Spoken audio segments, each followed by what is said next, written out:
Okay, so yeah, let's get started. So I wanted to do a couple things. So I had kind of three main things. So I wanted to do a bit of an epilogue.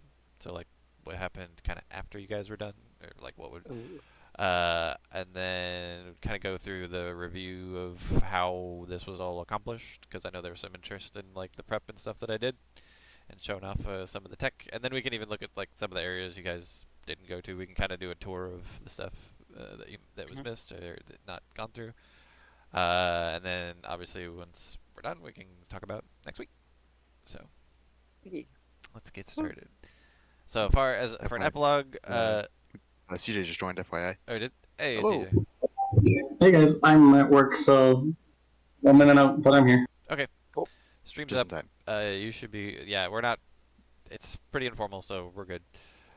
Yeah, Yeah. yeah. I'd like to. Okay. I have some to talk about too. So Okay.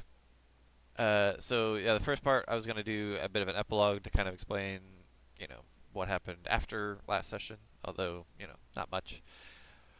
So yeah, again, well, actually, first before I get started, I want to say thank you to all you guys for playing because it was a lot of fun, and thanks for putting up with some of the weird technical difficulties and the change of like URLs and all that other stuff, and dealing with the kind of wonkiness of doing D&D Beyond and importing and blah blah blah blah. But I think it all worked out pretty good. But again, thank you all, especially and Adam, especially for doing the screen share so I could do the recordings and whatnot. But yeah, again, thank you all. It was great. So. It was awesome, man. We had fun. Mhm. 10 Uh, out of 10. Great job on your end as well. Thank you. Yeah, even though it took a little bit longer than I expected, but it was still great. RP It's percent. always ours. 100%. Well, I was gonna say, yeah, obviously, there was us. there was always there was always the chance and likelihood that he would come find you guys eventually, even if you took a long time, he was gonna come find you guys. I love the way I it had a lined good up. feeling that's how it was gonna happen. I knew that was gonna happen at some point, just being us. Yeah, it worked out. So I think it worked out really good, and credit to Corbin for. Oh yeah, so also special thanks to Corbin for uh, being willing to essentially be a spy slash mole for the first I can't 3.5 believe you, episodes. small gang in shambles. I know. I'm still. Damn. So, I'm still. I Crow's still in thought tears about it. It was a blast, I though. thought what we had was special. It uh, is. We can fix it. I swear. yeah, there's time. There's time. It's not hopeless.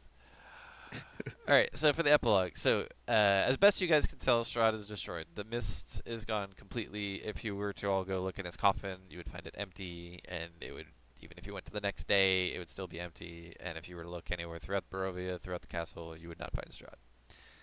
And the rest of the castle, if you guys decided to go through it, would appear more or less as you'd seen it before. Nothing crazy has happened as a result of his death. Uh, Oh, I noted one notable difference that you wouldn't necessarily know about because you never went there before the Strahd fight is that if you were to go to one of the northern towers, that it would put, if you guys recall what Flick did to the study with the blood to extinguish the fire, just kind of, you know, Yes, haphazardly yes. chucked it everywhere. Mhm. Yeah, that would be very much put to shame by this northern tower. It is completely drenched in blood from top to bottom and pooling at the very base of it. Did we do that? Yes, you did, and it indirectly. Oh. So there's a mechanic where there's a crystal heart in the top of one of the towers, which is sort of represents his mother's like spirit, and that was what was shielding him from taking damage at the very beginning. He has a 50 HP buffer essentially, where the heart takes that damage for him, and then it'll regenerate it every day. Um, so once that once that 50 damage threshold, the crystal heart bursts and showers the entire tower with blood. So in the tower, it Wow. makes it interesting. So he killed his mother. Yeah, more or Yeah, less. well, She'll why would regenerate. his mother want to protect him? I don't Nah, get it. for real, What's right? going on here? What's wrong? Cut the cord already, lady. Come This back. guy's It's an been asshole. centuries. He literally slit your throat. What is going on? No, he didn't. Uh, Yeah. so Ravenloft again. You guys could freely go plunder it for all you want. There were two specific treasures that kind of came up during the campaign that were either missed or not pursued. So in the chamber or the crypt where the Sunsword was, I think I didn't like bring this up as much as I should have, and it was, or maybe it was just kind of in the moment. I know Marcus was focused on grabbing the hilt of the sun sword and getting it to, his chosen champion. But in the like drawer that came out with the sun sword, there was actually like a leather pouch in there as well, or a leather case, I should say, and it had 3 spell scrolls in it, which you guys could have had or used. One's Cone of Cold, one's Fireball, and one's Lightning Bolt, which you guys could have had. So, which presumably if your characters wanted to, y'all would go get those. And then I don't know if you recalled in the dining room in the upper area, south, like it just below the study, where there was the ghost that you guys talked to for a little bit, and they talked about a little leather pouch with some treasure in it. And, does that ring a bell to anybody? Yeah. Yes. Yeah. Y'all were close to that. That was in one of the other crypts on the northern end, which actually I can hear since we're on the stream. If you guys want to watch the stream, Well, I've been watching the stream the whole time. yeah. Like, So it was in this crypt right here, which y'all never went to. So here's the crypt with the pit. It's basically just northeast of it. So this was the crypt with the gas. This was the crypt, and this was the crypt with the gargoyles that you guys fought over here. So y'all were pretty close. The treasure that was in there is a deck of illusions that you guys were missing out on. So could have had one of those, which you can just look up in the standard stuff to look up what it is. It's pretty cool. It could have been useful. it's a nice little versatile tool. Yeah. Right? You can create a lot of little distractions by throwing a card out, stuff like that. Not as fun as the deck of many things, but still pretty good. A whole lot less world destroying. Surely less dangerous. Okay, so and yeah, we can kind of go through that if you want as well. But as far as epilogue goes, so Barovia in general. So those of you who were students of history, so I would assume Huxley, maybe Flick, maybe Brenda as well. I'm not sure. I'm just thinking of the intelligence-focused people. Would have known that Barovia at one point centuries ago actually existed in the material plane as this place kind of in this mountainous, or it's a region in sort of this mountainous valley. And that Strahd, his whole family, they existed in Barovia, and it's named Barovia after King Barov because they essentially took control of it after, many conflicts with the people in the region. But then, centuries ago, the region fell under a set of heavy mists that obscured the valley, and then essentially made it impossible to get into Barovia proper without, essentially being brought there by Strahd or, some other powerful people, because it had vanished essentially into a demiplane, which is where it is now and where you guys are now. And those mists are familiar to you all now because they kind of ring the periphery and boundary of Barovia, and since you guys have, ostensibly been there for weeks or months in the lead up to this, would be familiar with these. And those, so in the aftermath of all this, those still exist. Barovia still does not exist in the material plane. It is still in this kind of alternate plane, this demi-plane. The people of Barovia, so there's, several hundred, if maybe not thousands, of people in Barovia. I actually don't remember. There's a couple of villages. So if you guys were to choose to stay for a while, you do know how to get out. We kind of discussed that. But even if you did choose to stay for a little while, they would kind of regard you as heroes for a little while. But even still, you would think they would be more joyous and whatnot. But they would have this kind of like melancholy, hollow feeling about them as well that you were sort of used to at the time there, but kind of made sense when they were sort of under the thumb of a weird tyrant. But it would probably feel a little off after this. And then, as I said, now due to the boon that Marcus's patron granted him after the bargain that he made, you all clearly know a path out of Barovia, should you choose to go. Some personal epilogue stuff for Mr. Flick. You don't have a shadow. You still lack a shadow, because Strahd detached it from you and made it fight you. And if you were to return to that crypt that sort of creeped you out and that seemed to be your own, if you were to go back there, you would find a blank, nondescript crypt with no name on it, nothing on that slab, and it would appear as if nothing was ever there to begin with.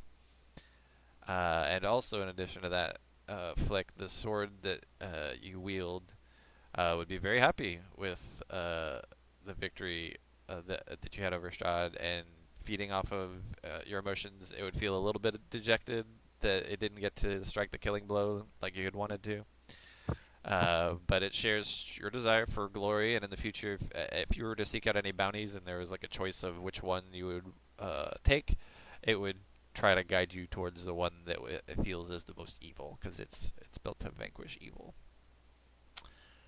Crow, your sword will be happy, quite happy as well. You know, having essentially accomplished one of its main tasks was to destroy Strahd and get revenge for the blade that it once had. It was destroyed. Vengeance. Yeah, it fits very well with your whole thing.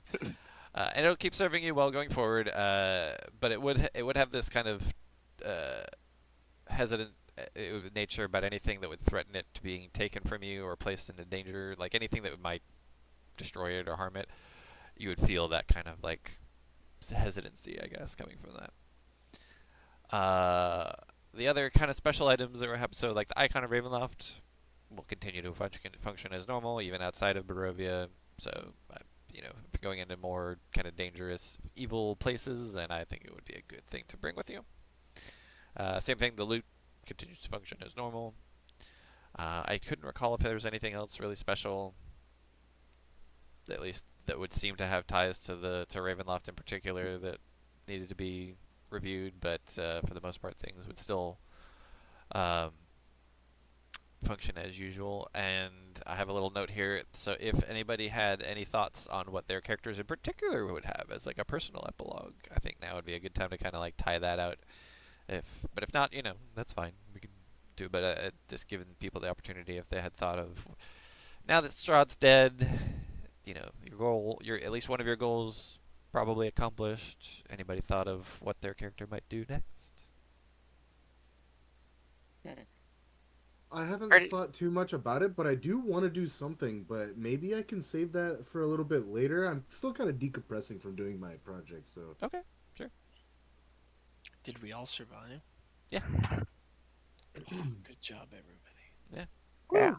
Honestly, didn't expect, but very, very good to hear. I mean, I will say, technically, Cielo was down when Strahd was killed, but Cielo was brought back up. Yeah.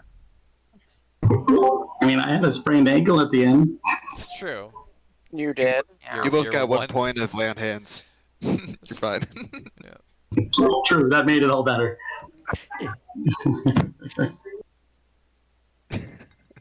I Totally, mean, totally joking, Danny, but Marcus is going to stay behind.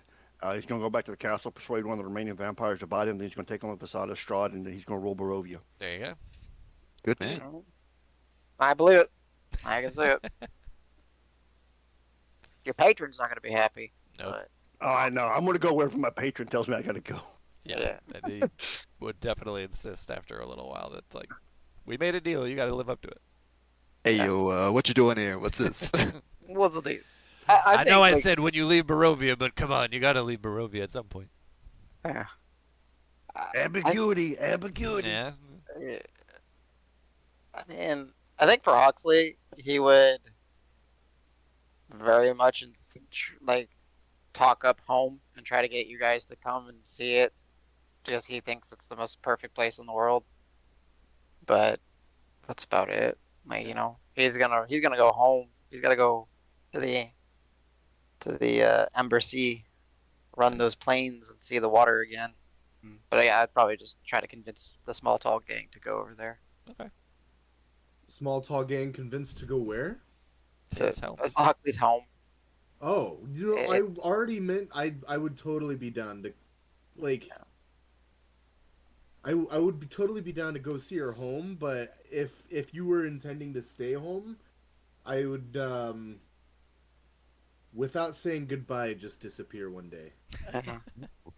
I don't know if, like, I'm trying to think, but like for Huxley, I mean, maybe it was the first real time he left home, like for extended periods, right?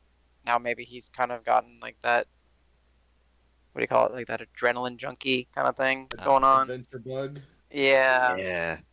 So maybe Small Town Gang continues to. Huxley's Do a some world good. traveler now. You're Yeah. a world citizen.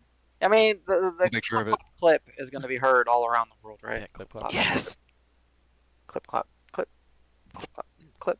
No, I mean, I don't know. I guess in Huxley's little mind, go home, bring friends, have friends introduced to all other centaur buddies, Sure. then be like, I thought I was gonna be happy. Brenda, do you want to go to the Fae? No. Hmm. Okay, let's just do this again. Let's go do something. Let's go clip, clap, clip around the world. I think that's Sure. about it. He's a simple guy. He just wants to be with people he likes. Cool. A quick face value idea for Crow. Her ultimate goal is still to find this piece of shit wizard who smells like. I'm still between fajitas and burritos. We'll figure it out. It's not decided even after 5 Mexican food. sessions. It's a Yeah, yeah. farito. It's a Burrito. farito. Make it be It's a gordita. canon. Ah, canon. Thank you. But after these adventures against Strahd, yeah, this is definitely the most powerful party she's had a hand participating in. Um, Trying to kill. if all she would do otherwise is explore and try and hunt down this guy, this shitty wizard. If y'all are just exploring, she'd be more than happy to accompany. And Huxley, even if you just say like, could he be hiding at the Fae? She'll follow to the Amber Seas. So I learned how to manipulate you then very easily. She's very easy to manipulate if you know that one trick. Chris, what easy trick? Click Trust for hate more it. details. Yeah. So she's following along for the most part. Trying to stick to Small the big game. part of the group, but she doesn't want to stick around too long. She's like, we haven't done anything for a week. Where's that wizard? And then yeah, small gang. If you're willing to let her know ahead of time, just like we've been here for like a month. This is if that happens, she'll take off with you. Yeah, yeah. Okay. But if that adventure bug is there, maybe we'll all go. I Just think kind of step one. the only other random thing, because it's been brought up, is try to figure out Flick's shadow situation, but he probably won't let us help him. And you're like, yeah, it's whatever. I don't need a fucking stupid shadow. That shit was following me the whole time anyway. Never did anything for me. Never. So if somebody wants to roll some dice, you can, and I can do a Arcana check on that or a Religion check if somebody wants to. Oh, okay. And then Eh. I'll tell you. I mean, I as the player know is what it is, but I don't know how to. Yeah, do but Huxley you gotta does. see if Huxley Yeah, yeah, yeah. does. Because I gotta find my back. I know there's a way to remedy it. I just forget what it is. Oh, okay. Yeah, it's pretty simple. I'll say Flick himself can take care of it. Yeah, I know Flick can. But, I don't know what my bonuses are, but I rolled a 13 on the dice. have the I've got your sheet. thing up. What do you got? Lucky number 13. Religion, I think, is what I was gonna go for. Where is Huxley? Should you not be here? Oh well, I'll just pull up your sheet over here. Oops. Creatures. Go away. Players. Huxley. Arcana, so +2, 15? Yeah, sure, you know. No. Well, I was gonna say religion. Oh, religion? That's fine. Yeah. +5, so would you say 13, 18 total then? Yeah. Yeah, sure. Yeah, you know it's remove curse. Yeah. Remove curse or greater restoration. But remove curse Yeah. is easier. Pretty sure we would have seen him use it at some point too. So he's like, just do the thing, get your Yeah. shadow back, it's Yeah. your friend. Just,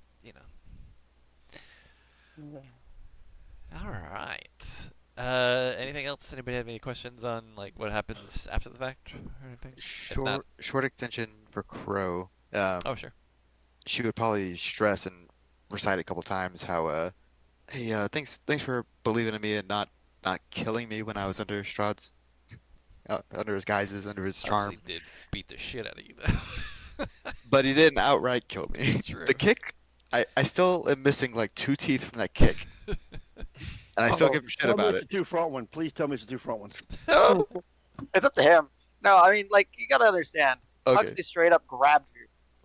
And I ran almost 50 feet with your face being smeared against the various, Yeah. crypt walls. Raked you across the whole thing. And then just slammed you on the ground. I just imagine Crow now being able to eat corn on the cob without, opening her No. mouth. Yeah. I mean, but Okay. sharks have like rows and rows of teeth, and she's got the shark teeth. So, It regrows. Thank you. come back in, right? Oh shit. It's canon apparently. Materia goblins have just they open their mouth and it's just teeth upon teeth upon teeth, just getting ready to. Teeth tornado. Holy shit. Uh, I think I got 2 things out of that. Oh my god. that's terrifying. Ah. just a big smile in the dark. Oh yeah, Kyle. By the way, Mhm. Brenda is like so top for a character in D&D ever. That shit 10 is out Yeah. of 10. creepy in a good way. That's Yeah. so Uh, cool. The I vibe was love super Brenda. lit. Yeah, the No, vibe was sick. and what's interesting enough, you made such a good vibe for her that it's so easy to play her. Like, Yeah. so easy to just slip into her feet. Like, Yeah. I don't know. Like you in Yeah, particular put a lot of really good flavor to it, but like it's easy to fall into with like something that still fits. Like it may not yeah, be like as great as the stuff you were doing, but like you can kind of just guess like something kind of icky but cool. My yeah, my goal for Brenda was unintentionally creepy. Yeah. You yeah. you And sold it it Where well. worked. it's just like Yeah, she's so happy, so excited to like be hanging out with other people, but Well, has just Adam been in wanted this. to save all the good damage stuff for himself, so he didn't change Artificer until he got to play it. So and I witnessed how it didn't synergize, and Kyle and I talked about it, and he's like, I "Well, mean, I'm gonna play it, so I'm gonna make it good." yeah, exactly. Ooh. I mean, I felt a lot better after that damage spread when you told me how much of it came from scuttles. Not scuttles, Scrambles. scrambles. Scrambles. Almost. Scrambles. Almost. Like, yeah, I don't know why. To me, it's scuttles because I see it scuttling around and it's like stuck in my head. I'm sorry. I know it. I know it's scrambles, and I feel bad that I can't remember its name. Um, like I was really worried that the breakdown was going to be Arcane Firearm Firebolt, and then that was too powerful. I'm glad that I think you half of the missed it damage. through Firebolt a good number of times, though. Like it might have. Yeah, I but mean, you that's the wanted reason to why I hit with the wanted. fire with your combat gadgets. Like that's the better damage. But yeah, Yeah, but at least it gives some consistency, and yeah, since we made it so that Artificer has that combat gadget, and yeah. then it I was mean, like it's an literally artillerist. can't. Allow him to shoot. Yeah, can't use your level 5 feature because your main thing doesn't count as a weapon. It's like, oh, okay, let's change that. Yeah. Let's make it into a weapon. So it's literally just a rifle. So, ugh. I didn't realize that. Good save. Yeah. Yeah, It was a nice it's what change. I realized with when Kyle was playing Brenda. It's like that's why I like doing our little playtests, and that's why I think, going forward in the future, we'll do big chunk and chapter of main story, then take a little break so everyone can play, vent off some steam, play some random characters, play test some random stuff, and then continue back onto the story. Like it just happens to be right now, it's advantageous for me because Yeah. I have a lot of work stuff, and then I have 1 year anniversary. But then when I'm Oh back, yeah. I'm probably gonna extend it, like I said, to the 1 year. So once Anita and I are back on April 16th, so it's gonna be a little bit of a break for everybody. Um, we'll be able to pick up either the 21st of April or definitely the 28th of April with materia. So Sick. yeah, but yeah, just because it happens to run in, I have huge deadline in a little bit more than 2 weeks at work, and then it's just gonna bleed over into honeymoon anniversary That's aunts that's as stuff. just for context, that's about 6 sessions if we Yeah. do every Friday, if not Yeah, 7. yeah. Yeah. So I think that's not even if we do 4 sessions and we have a couple off or something like that, or people want to keep doing it, like I Yeah, love this group I think it's because perfect. what I love about this group is even with the newer folks is at the very beginning we all agreed consistency, consistency, consistency, consistency. Because the number one thing that kills any D&D group is the calendar, Yeah. is the consistency. Like you play for Absolutely. like 3 or 4 months every single week, perfect, and then all of a sudden people start flaking, and so That's where D&D groups go to die. And real life does come first, but Oh, I for sure. mean yeah, and it's funny how I was very worried about how busy I was becoming, and yeah, Fridays were looking questionable, but I literally made every day, I think, Nice. still. Yeah. yeah, Somehow. yeah. And even if you You had a did, So busy yeah, couple, yeah. That's it's fine. Well, That's part of the beauty of yeah, having quite so many people. Missing one or two yeah, is not a killer. It's not great, but it's not a killer. yeah. The nice thing about running a group of 7 people is right. It's if one person misses, it's not that it's not noticed, but it's not a huge impact. Yeah. If 2 people are missing, okay, whatever. But once we get to past that, then it's easy to say, okay, let's just suspend it or do something else. Yeah. So we have a little bit of a buffer in that way. I'm really Um, bad at running other people's characters. I well, just it's am. no, that's fine. Like, you don't spend hours of your week reading through this and refining it, getting familiar and trying. Like, the only reason I know how to run everyone's characters as well as I do, even these ones, is Because you built because the world that does I it. Like you built the I built the classes. world, and even though like I don't remember everything I do, I still get the mechanics for the general sake, and then if I'm doing materia prep, right, like my Crass Menagerie prep, I am constantly having to review what you guys can do just to make sure that you know it makes sense that what you guys are going to possibly run into, and if I'll spill over to that. Like I realize there's a couple features that you guys got throughout the way, but because it's so difficult to translate everything in D&D Beyond, because it's clunky as hell and it's not supportive to custom content, a couple of you guys have been running around with features that you didn't maybe even know that you had, or didn't realize that you unlocked, and it's just like, oh yeah, they do have this. Oh yeah, they Uh-oh. do have this. So we can go over that later. Looking Like, at that's fine. Davis.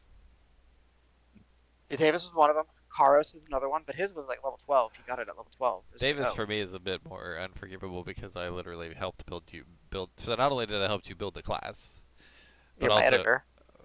what's that? You're my editor as well. Well, and idea guy bouncing off of like we've kind of Yeah. co-designed. I mean, obviously you did like 89% of it, but I have like a 10% in there. Yes. But then also, yeah, translating it all into D&D Beyond. Like I've seen the features, like, and I've defined how they mechanically work within D&D Beyond, and so I shouldn't miss some of that stuff. But I did. Yeah. So, and for you, if you're curious, Brenda, aka Kyle, aka Karos, it's just I mean, it's easy to overlook because it's just a natural progression. But your level 8 resolute feature that we gave all fighters, as an action, you can dash or dodge, and if you do so, you can make a single weapon or unarmed strike. At level 12, it upgrades, and then at level 12, if you have no more than half your hit points and you make that attack, you make an attack, doesn't matter if it's part of that action or just an attack, you can spend a hit die to heal. What was the last part? So starting at 12th level, when you make a weapon attack or unarmed strike, and you have no more than half of your hit points left, you can expend 1 hit die to regain hit points. You can only regain 1 hit points in this way once per turn. Interesting. You can use this a number of times, equal to your proficiency bonus.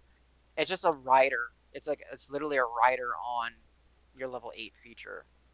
So Gotcha. yeah, it's Because I was maybe gonna it's say, I easier to feel like remember I've it. gotten the attack out of dash or dodge You before, have, you have. That's but the heal. yeah, Yeah.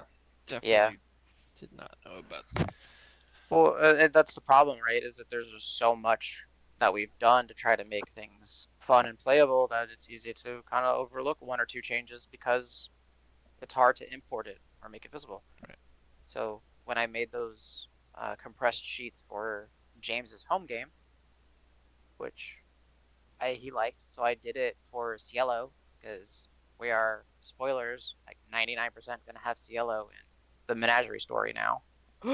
Um, it's not that I wanted to make it like a glossary, I so almost it's killed him. easy. Almost killed him. Not on my I had a watch. plan. I had a plan. If I died to Strahd, I was gonna wake up in materia as like a bad dream. Like, what Yeah, the fuck was that? Oh! yeah, yeah. And it would be right when you guys either teleport or come into town, however you guys are gonna The eventually new heart. travel to the. The new heart plan. Yeah. That's probably too Nice. old of a reference, except for James No, might get it. I got that one Okay. actually. I got it. Yeah. So, That and what was the other one? Dallas. St. Elsewhere. yeah. I think Dallas did it as Did well. Dallas do it as well? Yeah, St. Elsewhere I think famously did it at the end. It was like it all takes in the place in the mind of an autistic child or something. yeah, Dallas. The guy that got killed at the very beginning shows up at the end, and he comes like he's dreaming and he's in the shower, some Oh. daydreaming in the shower. Oh Lord, I never 80s picked Oh that up. TV. yeah. Yeah, I never picked that up. Oh, So, I had to watch it because my mom liked it. Yeah. oh. But real quick, so yeah, the thing that I did for the group, and I shared them in the Discord, is I made those glossary pages for everyone. That I'm aware. So Allegretto, Ben, CLO, Davis, Karos, and Rock all have level 1 through level 13 glossary pages. Um, it doesn't. It's not a stat sheet. It doesn't like Right. update your movement speed if you But have it it. also has the feats and stuff that you chose, I think, if I recall Yes, correctly. it has the feats as best as I could, understand. It's got your, all your because we've changed a lot of the species too. Like everything Right. has like a slight perk. So just making sure everything is highlighted there, because it's not easy to necessarily find in D&D Beyond, and it's not necessarily easy to. It might not even be in D&D It Beyond. might even be in D&D Beyond. So, yeah, going forward, I think I'm gonna keep that, and everyone will have a running character glossary just to help. Okay. And it takes, I don't know, it takes 30 minutes to make a base glossary, right? Because you have to go through and just grab all the features to line it up. But then now every time you level, I just add 14th level, add the 15th level, easy peasy. So that's all I got for that. So yeah, so as far as epilogue stuff goes, that's all I had. If there's interest, if people want to see the rest of the castle, I can show it. Castle tour. Yeah, Yes, does anybody please. want a castle tour? I mean, I kind of think I did a little bit for the people who stayed late last time. But since like Kyle wasn't here last time and not everybody stayed, I can kind of do it if people are interested. I'm 100% on board. If I am to run a session in the next 7-8 weeks, it would probably be in Foundry. So Okay. the more the merrier. Well, yeah, I mean, I'm going to show you some more Foundry stuff as we go, but yeah, specifically for this, yeah, let's go ahead and do a castle tour.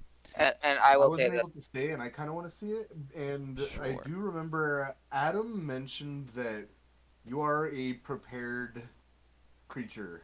When Oh, it I comes over to this prepare. stuff, so Yeah. I want to see some of that preparation because Well, I yeah, want to that's going to be after try. this. So that's I the want to next thing. transition. I want to transition Adam from Forever DM at some point as well. Hey. I want to do my part like this. The Starship Troopers say. Yeah, well, to I'm be doing very my fair, and I part. love that reference. I love that reference. Yeah, I I'm doing my part. just want to try my hand though. Like I really want that creative outlet. Yeah, I want everybody to DM at some point because it is Yeah, fun, it and is fun. you get a feel for it. And this is like the perfect group to do it because it's not intimidating. Go ahead, CJ. Do we all have access to Foundry if we want to? Or Well, if you want, so you have to buy it. I mean, you could, if you want, I can set up an instance that people can just fuck around with. But it's not that expensive to buy. It's $50, okay, so it's yeah. and I they go mean, on sale every once in a while. If there's a sale, I can let you guys know. But no, I'll just spend $50 to it. yeah, but you get forever updates. So, anywho, But real quick, let us emphasize this then. Just if you guys are thinking about DMing at any point, this is not necessarily the only way to, no, you it's know, not. No, not even a little like bit. I mean, don't roll get 20 is still intimidated by free. this. It's like the Yeah. free tier of roll 20 is still very usable. Like, there's no problems with that. And the only other thing I have to say is you have to give this tour as a tour guide, Danny. That's the rule. Oh, well, Yeah. okay. We have Paul the camera guy. Now we have I Oh, don't that's know true. tour guide. Paul was killed. We killed Paul. Paul, yeah. Yeah. Well, alternative universe Paul, you did. Yeah. God rest Yeah. his soul. Paul Sorry, still Pantheon rest exists. his soul. Pantheon. That's true. So there we Pantheon. go. Inspiration when we come back to the Crass Menagerie story. Corbin, you remember Woo! Pantheon? Yeah. Okay. Let me make sure that. Okay, yeah, looks like things are still showing up on the stream. Right? Yeah, okay, you guys can see. Alright, so this is. Here we have historic Ravenloft. So this would be the courtyard where you guys entered. So yeah, you guys actually never really went around outside, right? You didn't even go out on the battlements ever, I don't think. You saw them through windows, but I don't think you guys ever actually went out on battlements. So. I think we saw the battlements from that window where that blood thing was. Yep. Right? And from Strahd's bedroom, where Crow was. Yes. So we saw Crow's window and the blood room, Yeah. the blood bedroom. Yeah. So this would be like this area over here would be like where the coach brought you up, and then the guy who brought you in. Uh, so you guys came in through here, and then yeah, you saw most of this. So you guys came in here. Cielo was hidden in here.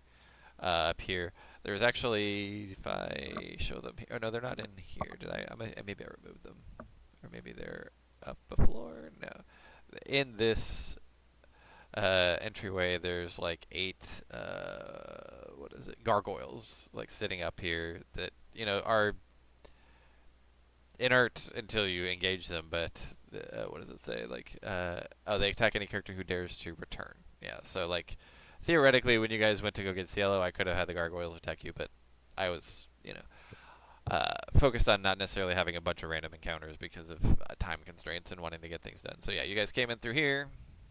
Doors are all open. Da da da da da. Yeah, and then like tokens just appear and disappear because of all the multi-level shit. So just ignore like all these little minus 40 feet plus 150 feet. They're just shit on another level that's showing up.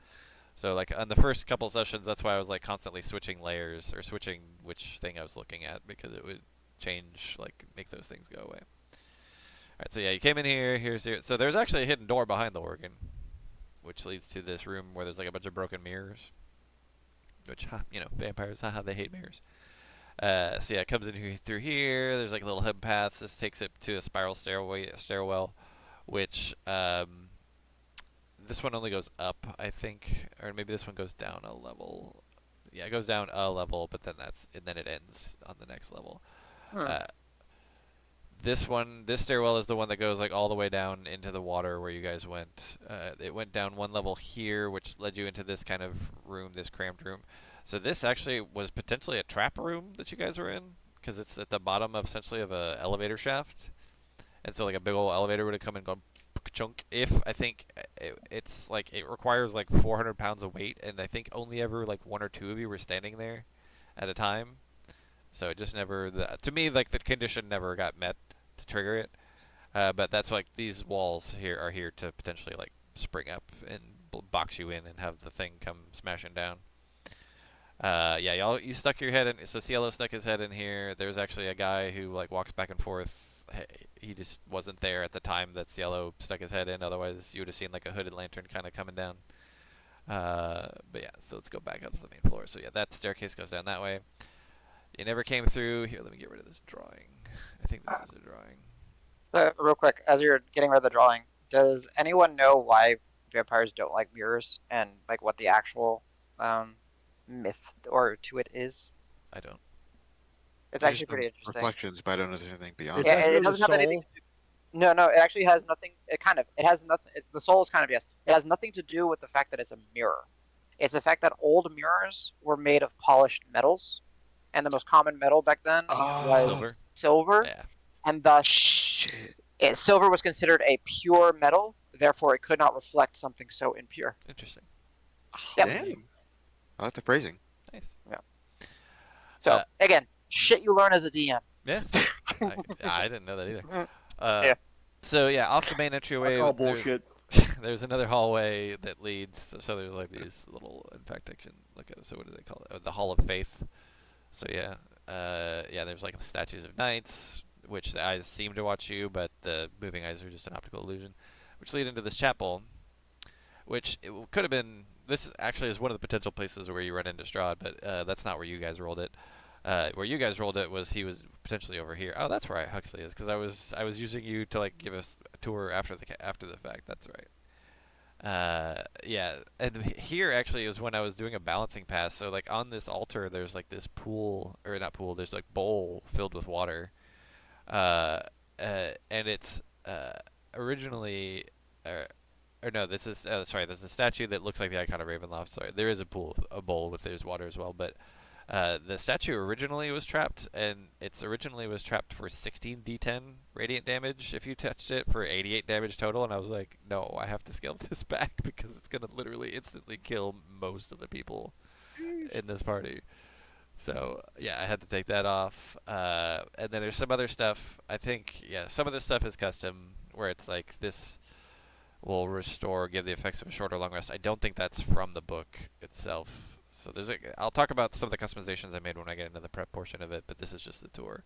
So yeah, this is like the old chapel. This is technically where the icon would have originated from. He was used to kind of consecrate that. Uh, the the once you come in through here, there's two sets of stairwells. One that goes up on the north side, and then there's one that goes up in this big tower. This thing only goes up. I mean, it goes way down as well. It goes down into the catacombs. In fact, actually, this goes down to this stairwell that you guys had seen a couple times. So like this is where Crow turned on you guys, and where Bucephalus was trying to cut you guys off. So the stairs that go up would have essentially led you Fuck back you, upstairs. Crow. Fuck you, Crow. I'll fuck you up too. No, fuck Come you. on, bring it. No, fuck you, buddy. Otherwise, it just goes up and up and up to like the top of is it Hightower Peak? Is that the one? Yeah. There's like it just goes way, way, way the hell up here, without any stops along the way. This stairwell would have gone up to the next floor here, which you guys went around here. You didn't go. Did you go into this hallway? I don't actually remember if you did or not. You did, and then you didn't go far. Then you walked back, because there's technically this like weird kind of vampire trap. That's basically like this like fake vampire mannequin that comes like it's on this like rail or yeah, like this railing that just kind of goes across the hallway. That's supposed to like just fly at you and go like, but it's just a fake vampire thing. It's just a mannequin. That's it. It's kind of cheesy, but I was ready for it if you guys did go that far, but you didn't. So because I think Crow would have bowed to it and give herself away. yeah, yeah, but yeah, it's this hidden compartment opening, this mannequin gliding through, and it's just a harmful magical effect. But yeah, oh yeah, here it says like have the players roll initiative. I probably wasn't gonna do that because that's stupid. Because it's literally harmless. It's just it just has 10 hit points, so it's like that would have been pointless.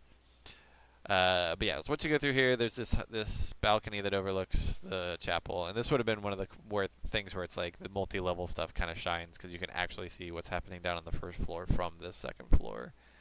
Because this is just a big open area that's being overlooked upon. There are the zombies sitting in these two chairs that are overlooking it, but whatever. And this is where that stairwell would have brought you up. There's actually there's a lady in this. There's this like canopied beds in this room, and this lady. There's a couple of other turncoats that would have been there. So this is Helga. She would have turned on you guys after joining you, similar to Crow, but you guys never met her. You guys did meet Leaf. Who knows what? I didn't do an epilogue for him. Who knows? He's still there. So, oh, gee, the coppers haven't changed in 8 months. I wonder what's going on. right, exactly. It's a bit. So yes, there's like some disjointedness. So like this is a secret door. You guys didn't see it, because so it looked like there was just doors here and here. God, all these extra doors. Like these don't exist. This doesn't exist on this level. So that you'd have to go through a secret door here. Then this sort of led to a stairwell that goes up. This secret door leads to this kind of hallway, this back hallway here, which exists on the main floor. So if you go back to the main floor, there's really not a way to get to this except for going kind of up and around, or like somehow breaking in through like one of these windows or something. Because like there's no exterior doors that get in through here. You can either come up from the bottom or come up and around. There's a bunch of stuff. Last thing on the or main floor is there is this sort of like servants' quarters thing over here, which is all messed up, which would have this stairwell that goes up to this secondary thing here, which is this ladder that then goes into this spiral staircase. So this big spiral staircase and all this like tower, that's the big tower with the crystal heart at the top that would be totally showered in blood right now because you guys broke it. I think that's the main floor. Oh, and then there's this overlook over here. So there's like all these.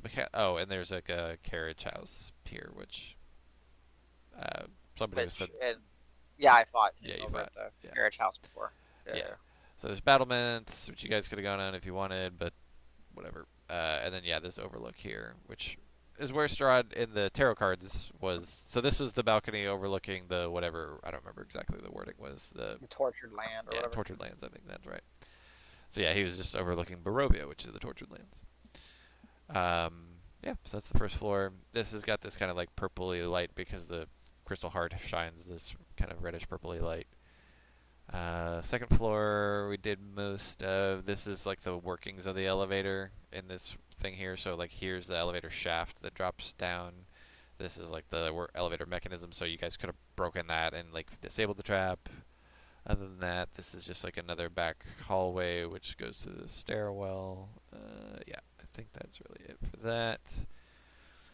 Is this the level with the backwards facing chair? Yeah, that the one with Leaf. Yeah, that's this right here. Yeah. So what is that? Like, what is the gimmick on that? Because I've never figured that one out. I don't know. Let's I see what the book I says. knew when the party member was gonna touch it. I was like, we're in superior danger right It's now. not a This is trap or anything. It's just a backwards facing. Yeah, I've literally run into this thing, and I try not. I've as a player, I've never read all of Ravenloft and Strahd because I don't want to spoil it for myself Yeah. in case I ever get to play. So I legit, I think I've run into this room 3 times now. I You're still have like, I don't know no what this idea. It is. just bothers me. There is a it's hidden like door down here, but I don't think that's what it's meant to signal. Okay. Because it's like one of those ones where like you would think that they would give everything has a clue, unless if they want to just be jerks and just make you Yeah. not know what's going on. Yeah, and I guess I could have said probably CLO with his passive perception might have been able to see that door because it says DC 16. Actually, I guess Marcus too. But Yeah, hello. y'all were enthralled with other things, so I kind of didn't worry about it. Yep. No, I was just curious if it was something Especially obvious. Crow. Yeah. Yeah, Crow is literally Yes. in. And is that Yes, master. a vampire lord on the other side of the door This? in that hallway? Yeah. No, this is that fake vampire that would have like come Oh, across on the okay. rail. That's stupid. Whew. Got I it. mean, it's a Okay. vampire token because that's Yeah, what it would they look wanted like, but yeah, no, it's not. Okay. All right, so then the floor up, the old study where you guys fucked everything up, the dining hall. So you explored a lot of this. There was a secret door kind of next to and behind. Oh yeah, and so normally where Crow is supposed to be this lady Gertruda, but I replaced her with Crow because it made sense. Yeah. But yeah, she also would have potentially betrayed you guys, but she's less dangerous because she's not actually turned. The Helga lady is actually like a turned vampire spawn. Gertrude is someone who has not been turned yet. There was a hidden door in the study as well, which I think you guys didn't see. So yeah, you guys saw the hidden doors here. Yeah, you didn't go through. So there's like this web-choked hallway that there was kind of a small path through, but you guys burned off some of that. There's a big belfry here, which has like a fuck ton of giant spiders that will come down and fight you guys if you go into, as well as a secret door for that, and then this gigantic treasury, which is fuck, what's the spell? It's like a portable fortress or whatever it's called. Yeah, instant fortress. So it's like a permanent instant fortress that lives in there that has like a bunch of gold and shit in it. And technically, there's like so there's treasure in it, and the like one of y'all's treasures, like the Tome of Strahd or the Icon of Ravenloft or the Sun Sword, could have been inside this thing, which I had to think about like how the fuck are you guys gonna get in there? But yeah, you guys never went in there, so didn't come up. Because supposedly the only way in is by knowing like the secret keyword, which I don't know how you guys would have potentially known. So yeah, I don't actually remember what I thought through on that, but yeah. So the belfry, there's a bell. The spiders come down if you ring the bell, basically, which there's not much else in there to do, so you'd probably be pretty tempted. XP farming. Yeah, right. Secret door here into that same sort of elevator shaft area. You guys already you did explore this part with the rats, and these are not here. There was something that could have triggered an invisible stalker. I think if you guys screwed with the cake or something like that, I forget. Yikes. Oh, if something about if you took the groom figurine out of the room, Strahd would have like burst in and like been pissed off or something like that. I don't. It's yeah. I don't know. Make sure I remember. There's some secret doors that Oh, led. that's where we met the nice ghost Yeah. that was kind of worthless with the harp. I played it really good. I You rolled did. really high on performance. Yeah. So yeah, the secret door would lead you up to here. This is like the Hall of. It's not the Hall of Heroes. Is that what it's called? The Hall of Heroes? I forget. Yeah, Hall of Heroes. Which are kind of all of Strahd's ancestors, and they all grieve over the termination of their bloodline. Da da da da. And this, I hate this mechanic. There's a 20% chance the spirit's answer is wrong. I wasn't gonna do that. Cause yeah, like there's no, you wouldn't have to. I mean, I guess you could insight check, but like I don't know why you would think to do that. But is it purposely wrong, or they don't even know that they're wrong, right? Like, how would you know? Right, and yeah, exactly. So Yeah. this would be one way to get out to the battlements. So like this takes you out to this stairwell, or this tower, which you can get out on the battlements here. And if you get out on the battlements, then there's like these upper landings here as well. Um, but yeah, so you could walk around, see all the puddles and stuff. But yeah, there's really nothing out there. Actually, that's not true. There is an animated armor that walks around on this thing, which you guys could have fought. Does it mention here? Yeah, Strahd's animated armor, which makes the rounds kind of patrolling. I mean, I will say I did consider that when you guys were talking about did you see anything on the battlements. Mm. I weighed a chance that you could have. You just didn't. Um, just worked out that way. Going up again. So yeah, there's stairwells up like here in in the Hall of Heroes, here in the this tower here. This stairwell you guys know only goes down because you went through it. This did the stairwell with the rats go up and down? Yeah, yeah. The stairwell next to the rats went up and down. You guys only went down because you wanted to get back to the crypt. But if you went up, you would have been able to go to the spire. So spires of Ravenloft. So there's this one here, and then there's this one here. This one has a rug of smothering, which is always a fun fight. In front of this gigantic portrait of Strahd. So there's a. It's not show. Does it not show up on? Maybe I didn't put the note for it here. So let me look in the journal. Spires of Ravenloft. Oh, portrait of Strahd. I mean, It's right here. So yeah, this. in the I was gonna say in the what is it called? In the Necro Tower, y'all ran into curtains of smothering, so you Yeah. guys know how deadly those things can be. Yeah, for sure. So That's yeah. a bad time. So yeah, like while y'all are probably admiring Strahd, and this I guess is what his armor looks like. It's actually different from what I described, but this more or less would have been what he would have been fighting you guys in. Um, but yeah, so the Rugged Smothering would have come out and attacked you guys in like this kind of cramped area too, which is always interesting. There's a trap door. Which what does it do actually? Oh, it pulls you into that elevator trap potentially. Uh, and then also the portrait itself is a thing that can attack you, and it's got some stuff to it too. So it's interesting. Could have been interesting. Could have been fun. There's this room in here, this lounge with these vampire spawns, and this guy named Escher. I don't actually remember what he does. Oh, Escher and the Three Brides. So yeah. Yeah, I think they could potentially help you. There's this guest room in here. I don't remember what's in the guest room. Oh, there's potentially Barovian witches that do stuff, but I think this one I was going to skip. Otherwise, there's another stairwell that goes up, so we keep going up. Oh, there's also something outside watching. What is this here? I forget. There's a... Does it mention... Oh, there's a 50% chance that a vampire spawn crawling outside the wall tower open the window. But so, maybe.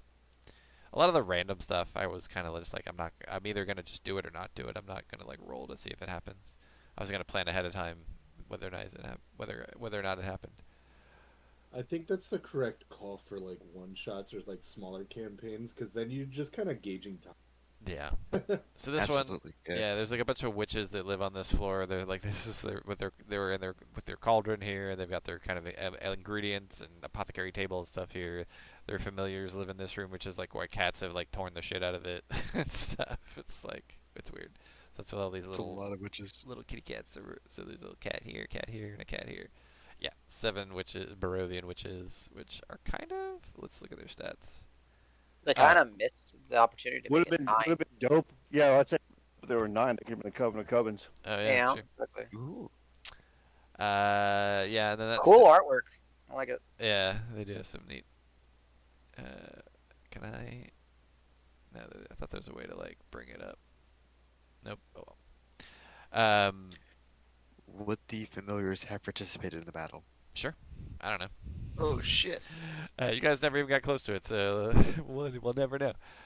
This stairwell keeps going up to this. So this basically crosses over into the. So up here, this is the Crystal Heart. In fact, I had to hide it because it kind of starts to show on every level. But I had a cool little artwork that pulsates. So it's like this pulsing Crystal Heart that lives at the top of this thing. There's a whole fight. Which did I put the? No, let me go down a level. Where's? Let me go down to somewhere where it's got that note. So yeah, Heart of Sorrow. So yeah, like this. Oops, don't collapse it. So this is the art for that in the book, which is kind of cool. So like you can look up and you can see the crystal tower, and it's this like big open spirally stairway in the inside the thing.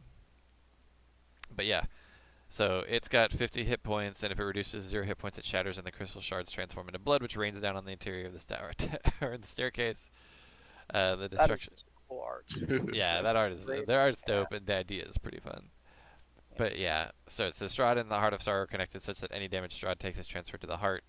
If the heart absorbs that damage, it absorbs damage that drops it to 0 hit points, it's destroyed, and the Strahd takes any leftover damage. So that was the mechanic at the beginning of the fight, where he seemed to just be shrugging everything off, because it was all going into the heart. If Dawn had hit, and if I thought about it, like, Dawn's probably not that far off at the end of this fight, because you guys were there probably several hours, and you arrived in the evening, so who knows? Yeah, so it could have regenerated. But yeah, and yeah, so there could have been some fun fights in there, but you guys never went there, so that's okay. Yeah, and then it keeps going up to. There's a bed here. It's got some. Did I not put the journal entry in here? I guess I did not. It is the North Tower Peak. Yeah. But there's a chest with some stuff in here. This was another place I was considering having Crow tied up, depending upon. So she could have been in like 3 or 4 different places. So this was one of them. You guys happened to go to the study first, so that's why I chose putting her in Strahd's bedroom, because that was the closest. Another one was, if we go down now, back to where you guys were. So this whole time there was actually, so you guys never went, so this is the sunken hallway where all the traps were. And you found all of them, because you triggered 2 of them and then you found the other 3.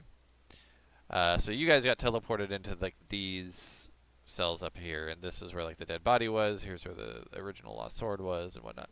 There's a whole other set of prison cells down here, and there was a dude in one of these prison cells. If you would have found him, he would have offered to come along with you guys. But but he also would have turned against you because he's a werewolf. Oh, asshole. He would have fought you guys eventually. Whenever he saw most advantageous. This was werewolf, half vampire. Marcus is down. So this would have been another spot for me to put Crow if you guys went back this way, because this is where you guys ended. Oh, and by the way, you could have brought these things to life if you decided to attack anything. So these things would have become iron golems and attacked you guys if you tried to break like the hourglass or the brazier. Oh yeah, we would have died there. Brazier. Yeah, maybe. We would have looked very menacing for sure. Those iron golems are tough too. Yeah, they're no fucking joke. 210 They're probably harder to beat than Strahd, honestly. I mean, they have more hit points for sure. Yeah. And 20 armor class? But I think they'll stop if you do something. I don't remember. Here, let me look at the thing. Well, the thing is, right, they have a bunch of immunities. They hit like trucks. Yeah. I've learned over the years, any form of golem is not fun to fight. Yeah, golems are usually pretty tough, as far as I know. Oh, I guess the best way, it says when there's no creatures left in the sea. The best thing to do would have been what you guys did, essentially, which is teleport out. So normally there's 7 stones in there, but 4 of them lead to areas outside the castle. That's why those other 4 stones were missing. It's because I removed them. Well done. So, yeah, go ahead. I'm just curious. I'm trying to think, because they're standard golems. So yeah, we would have been going against breath weapons, right? Because they have they say they do, and that's the thing. It says on round 1 that this seems really hard. Like I should have reviewed it as well, because they're really fucking hard. Yeah, their poison breath is no joke, and it's DC 19 con save. So this probably would have killed you fucking guys. They're a higher challenge rating than Strahd, if I'm not mistaken. Strahd's a 15. These are 16 or 17. Jesus, you're right. Wow. Yeah. Like when he said iron golem, I was like, "Are you sure it's iron? Because iron is scary." Yeah, I mean, so I will say, and I'll explain how it's like. I didn't copy paste all this crap. Like I edited some of it, but I imported most of it. So when I get into like how I did the prep stuff, I'll show you what happened. There. But yeah, so like I will say, most of the adventure I ran pretty much vanilla. I didn't modify too much, except for like when I was reading and prepping stuff, and I'm like, that's far too much. Iron Golems, because it's kind of hidden behind a stat block. I didn't look at the stat block, and I just kind of figured, oh, it can't be that bad. Um, that so it was only like when I saw big numbers on damage for like traps and stuff like that that I was custom doing that. And then there was some blog posts, and again, I'll get into the prep of that stuff that kind of to help you sort of figure out like, oh shit, like this you need to remove the tarot cards, you need to remove some stuff because it'll put it in places not in the castle and whatnot. Yeah, so we did most of the upper areas. So yeah, let's go. So from the main floor, we go down one floor into this area, which you guys didn't tarry in long. Again, you were stuck in this, or you didn't get stuck in this trap area. So really, of this floor, I think literally this is the only thing that you saw was just the stairwell and this elevator trap potential room, and you just kept going down. So yeah, this would have been a hallway, the servant's hallway. This is so this is Cyrus Bellevue. He's one of the servants. This is his room, which is just littered with a bunch of shit, which is fun for you to make because it's literally just dragging a bunch of props in there. So it says this 24 square room is littered, is filled wall to wall with clutter. Yeah, and then in here, what's funny, it says there's a kitchen with something like being prepared, and if you go in there, there's like half dead, like half. Well, they're undead, but like half health zombies that come up potentially to fight you. It's like I guess zombies were for dinner or something. I don't know. There's some like kind of busted wine casks in here. One of which has a black pudding in it, which is also can be kind of scary. Black puddings. Oh my god. So yeah. No. So yeah, you kind of dodged. Was it the psychic version of black pudding? I don't know. It's just the standard Hold black up. pudding. I don't know. Is there? Is it Yeah, monster, is not a it- food? Yeah, Oh, the shit. oozes and the puddings have a psychic version. Those motherfuckers are nasty. No, Oh, God. it's just the standard black pudding, which is scary enough, like CR4, but Yeah. I think you're thinking about a gray pudding, right? I think that's what they call the second Yeah, one. you're right. Yeah, the Yeah. gray ooze has a psychic ability, man. That Yeah. psychic variant. Those things are fucking vicious. I party wiped people with one of those before. yeah. So this is like with the wine casks and all that other stuff. I think there may be some goodies in here. I forget. This is like the Hall of Bones. So like I will say, and I'll show you guys. So somebody else made basically the same set of maps using Dungeon Draft, and they did a really sick job on this. Like I did fine, but man, they did like a super sick job with some of the props, making it look like just literally fully made of bones and stuff. There's nothing actually dangerous in here, I don't think. It's just kind of a creepy place. This was another place Crow could have been if you guys came this direction for whatever reason. So the stairwell so kind of rewind a bit. So back to the brazier room. So or brazier room. So you guys went through all Is this a three booby doors. room? Yeah, the booby room. Boo-hoo. Tell me blah. more. So the smoky stairway. yeah, so you guys did go here, and you guys did go here. So this is the stairwell that leads up to the study. This is the stairwell that leads to that smoky hallway, the foggy hallway that goes across, and had a trap in here that I got rid of because I didn't want to be stupid. So yeah, this is how you got to the crypts. This one has a little trap. So basically, once you land on this landing, Strahd appears and like heckles you guys and goads you guys, but it's just a programmed illusion. I actually had kind of thought you guys might do this, and so this was going to potentially lead you to Crow, or like goad you the fact and let you know that the fact that he had his Crow and like kind of brag about it.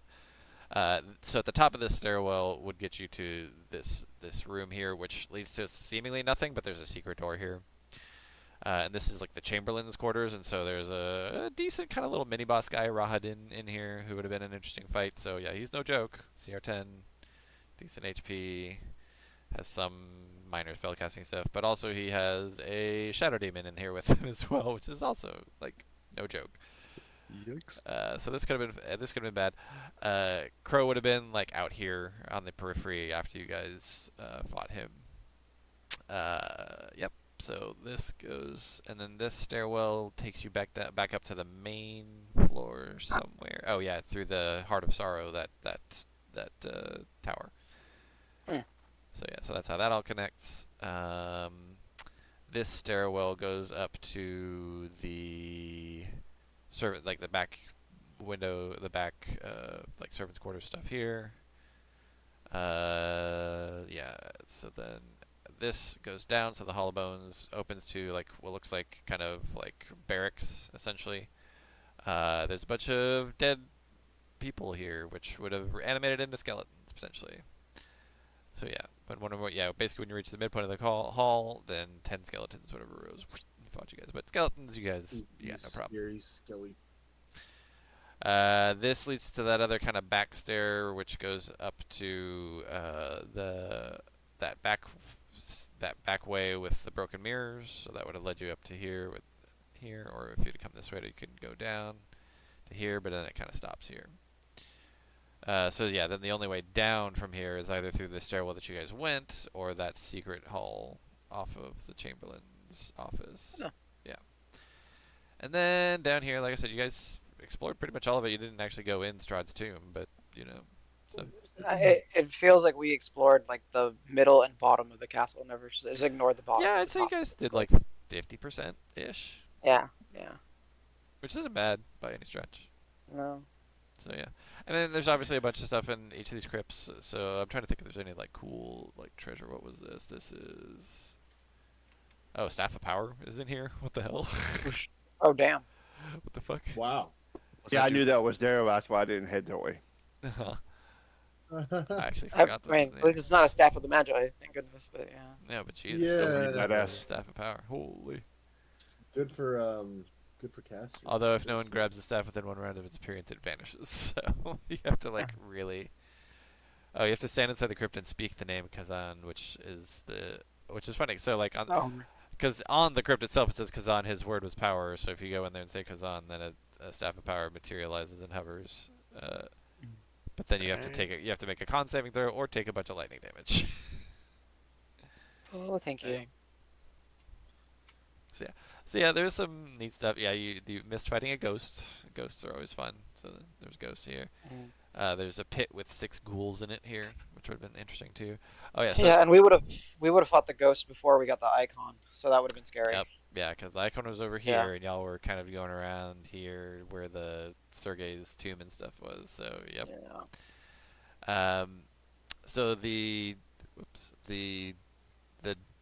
crypt door that was warm, and then this is like where Strahd was hanging out for a while. There's 3 hellhounds behind it. That's why it's warm, because there's fucking fire dogs, and one of your old buddies, the Wraith. So these are, as you guys can guess, were the 3 teleportation traps that you triggered 2 of. So, but once you triggered one spot, it was not supposed to trigger again. Even though this one eventually triggered like 6 times because I kept forgetting to deactivate it. Nobody ever triggered this one because nobody ever walked that way. But what's funny is this is the only one.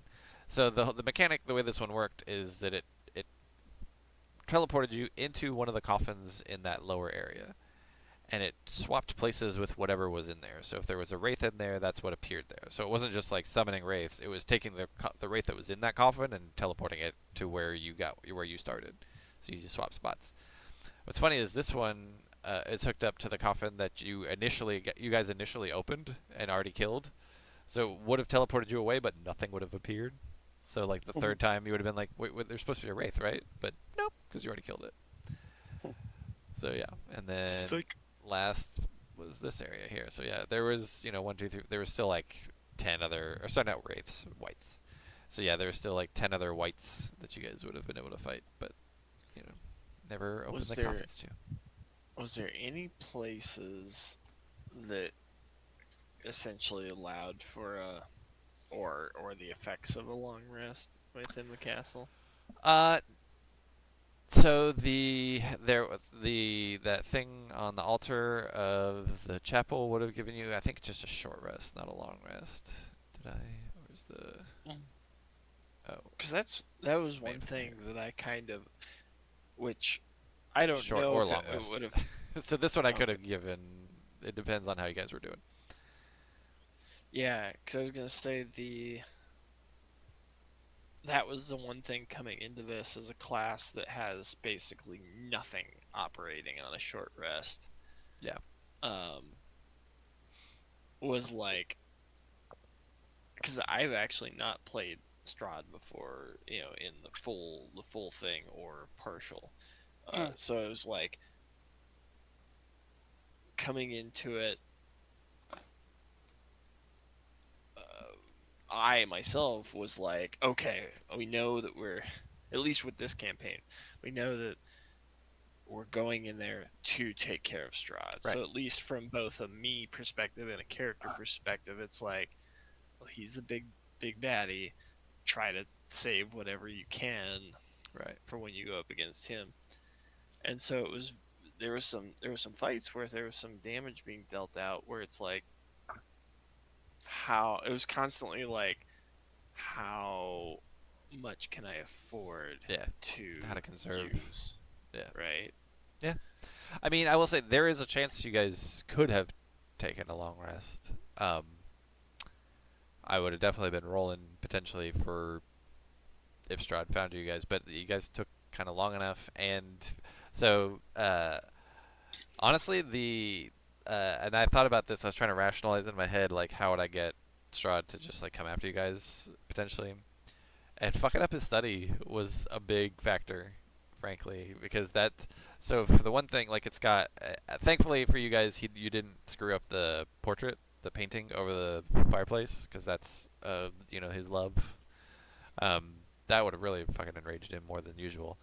Um, but yeah, like that kind of is one of his sanctums, right? Like that's where he goes to kind of, you know, be alone and kind of study and read up and stuff like that. So theoretically, I mean, as written in the adventure, right? He stays in the one spot where you're supposed to find him, but he can move around the castle, no problem, I would say. And so, in my mind, I was like, yeah, he probably would have run across this at some point, or like Helga or somebody else would have, or Cyrus or somebody in the castle who was like moving around the castle, like would have seen it and been like, yo, I'm gonna go tell him because I don't think he's gonna like this. Um, so yeah, he was not very thrilled with you guys, and so eventually I will say I didn't necessarily have him following you guys at the moment that Crow revealed herself, but then I was like, sure, he could have been following you, and thematically it makes sense to like let's just kick the fight off now. And since there's bats everywhere and he can be a bat, he's just one of those bats. So he came down. It's just like, Mm. but yeah. So long rest wise, you guys could have, but dicey unless you guys had something I to like think obscure you or protect you or something. the only place that I could think of, unless if like the chapel had some sort of warding, like you said, might have because it said or long rest, is possibly at his mom and dad's crypt, right? Because we would have Yeah, somehow gotten the barrier back up, yeah. I and mean, then we would be like, he can get good around luck that. getting in. Yeah, but I think that would be like the only place that we might have considered. Yeah. I mean, if nothing Because else, that he can even turn into a bat and fly around it because anything smaller can get around it. fair. The It's a good idea. Yeah, because even when you were saying like long rest, I was even just struggling to try to figure out a good time to do a Respite. respite short Yeah. rest, like a 10-minute short rest. I was just like, when are we gonna need this? Yeah, we're faffing about for 10-minute intervals a lot. I Imagine if get we it, had a but long rest, I could have hopped some more. Yes. yeah, but no. And I would say, Kyle, to your note, when I was running Brenda, I was running you on 8 HP the entire time, basically. Jeez. I was like, that's why she stood I'd so stay in far the back. away. Yeah, it took the Yeah, exact route that Crow did. I think that one time yeah, we're like yeah. No, step to the she made sure side and then he, up and then yeah. Behind me. yeah. So Yeah, the like if Crow would have, fireballs did yeah. most of it. Brenda was doing pretty good up Mhm. until the fireballs. And yeah, that was it. Is because even when Strahd started attacking, because Crow was also like that. I was like, oh god, if I unload on this motherfucker, is he going to like take some damage and then be like, "Aha! I'll see you later." JK. Like Team Rocket kind of bullshit, where he like, Blasting off again. yeah, like zooms off after he takes some licks, recovers a little bit, and then we have to go find him. So it's like, I think I probably had like both second level spells, and then Hmm. like You at did. least two. You had 2 first and 2 second when I started running her, Okay, yep, that sounds right. and I used One cure wounds at least, I think. 1 second level cure wounds, I think, I don't remember if and you I used any other. used 1, and I had to use a spell slot to bring back scrambles. Right. Hmm. Right. Well, yeah, and that was the thing, right? Is I wanted to make sure that I had And good job at remembering least Scramble's name. one. Had at least one first level left because I thought it was Scrabbles. Scuttles. Scrumbles. God All damn hail it, James. Scrabbles. didn't want to have to use a second level to bring him back, though I probably still would have, Yeah. because Yeah. I had a couple of, I didn't know if web, and then I was thinking about I can look up what you got. I looked at your spells and web seemed like no, just because I feel like Strahd is super dexy, right? So I was And like, he I'm has Yeah. like not doing. spider climb and shit, so he can get around. Yeah. I was just like, no web. You got all these new Um, spells. I like if it came down to just going. Oh, I was trying to save a second level in case we needed a greater restoration. I remember that, or lesser restoration. I was like, I don't know what might happen, but if Yeah, something that's happens, true then too. lesser would be super good. And then I wanted to use a hex. You have fairy fire. Yeah, Fairy Fire. I did have Fairy Fire, which I was, again, it's like that thing. It's like if I use this and ruin his Hex thing, is is he gonna not just prepared, like it looks like. Oh, no, it's always prepared. Hex is Okay, never Hex mind. is part of the Yeah, so part is of disguise one self free and shield. cast for the. Okay. And so yeah, it's like okay, if I blow this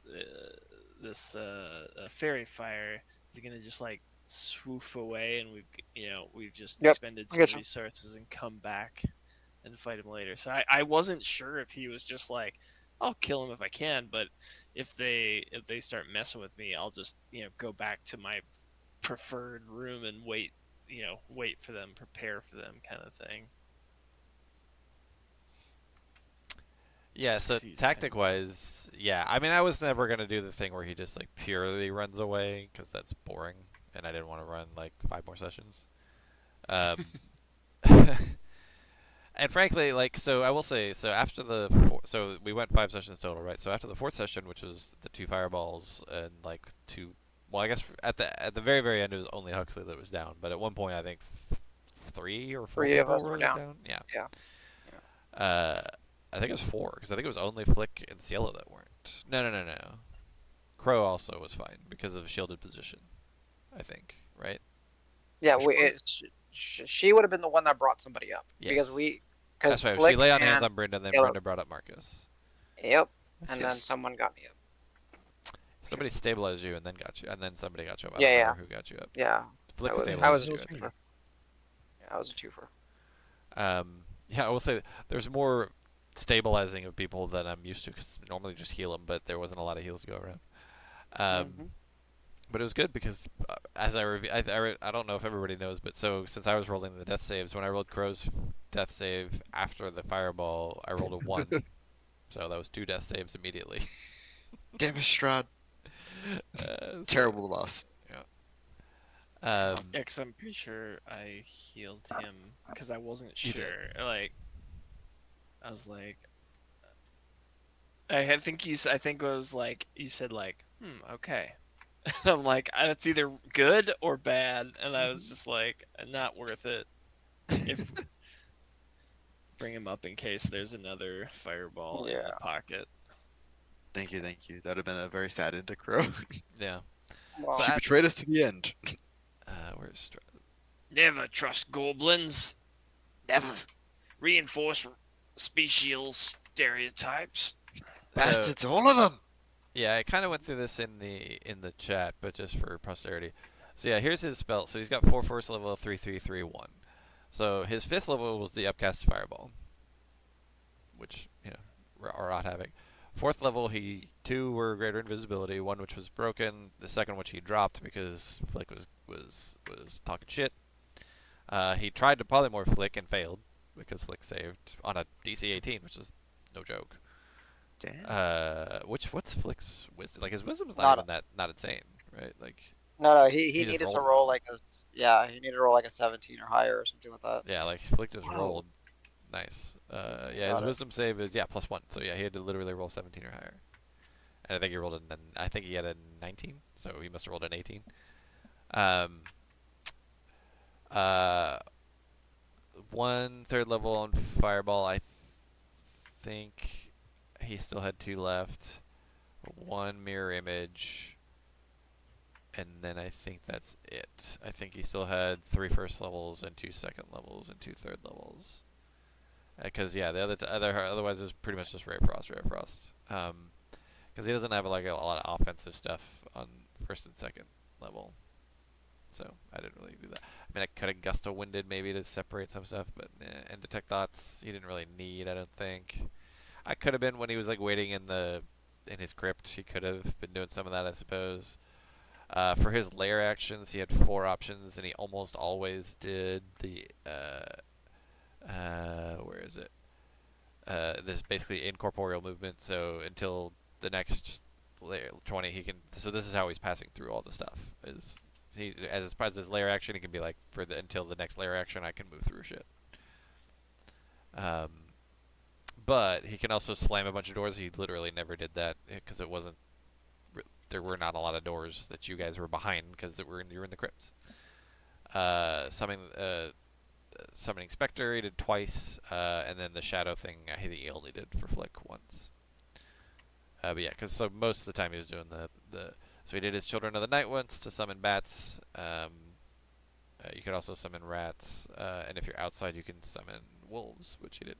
And this says the creatures will arrive in 1d4 rounds, so theoretically they shouldn't have arrived immediately, but they were there already. Like I'd already established basically that bats are kind of like swirling overhead from you guys anyway, so I just did it.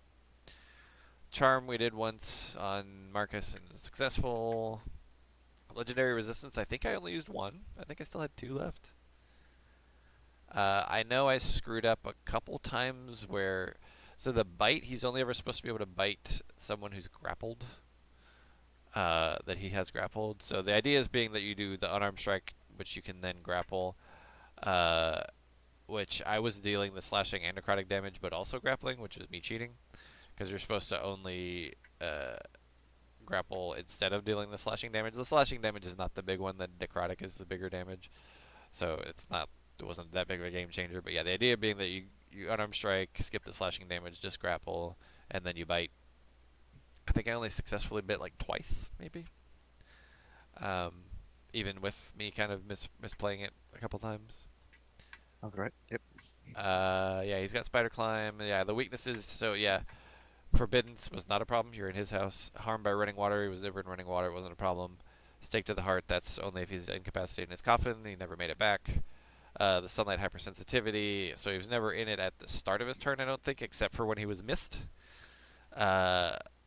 And yeah, and then he already had like disadvantage on attack rolls and stuff because almost all the time because of the icon. At least by the time you guys had the Sun Sword. So, yeah, legendary actions. Yeah, he was moving a lot, but he could do unarmed strike or bite, and the bite's supposed to cost 2 actions, which I think I didn't do correctly once, but I think it didn't matter because I didn't use all of them anyway. The same prerequisite of having someone grappled, right? Right, it's supposed to. Which I know I screwed that up once with a legendary action. I know I just bit somebody next to him. Regeneration, we calculated what he regenerated 167 hit points or something like that, I think, total. Damn. Yeah, and he's only got 144, so I didn't like beef that up or anything. And I'm assuming the Crystal Heart cannot be regenerated by No. that means. It can regenerate. It'll regenerate fully at dawn, but you guys never got to dawn.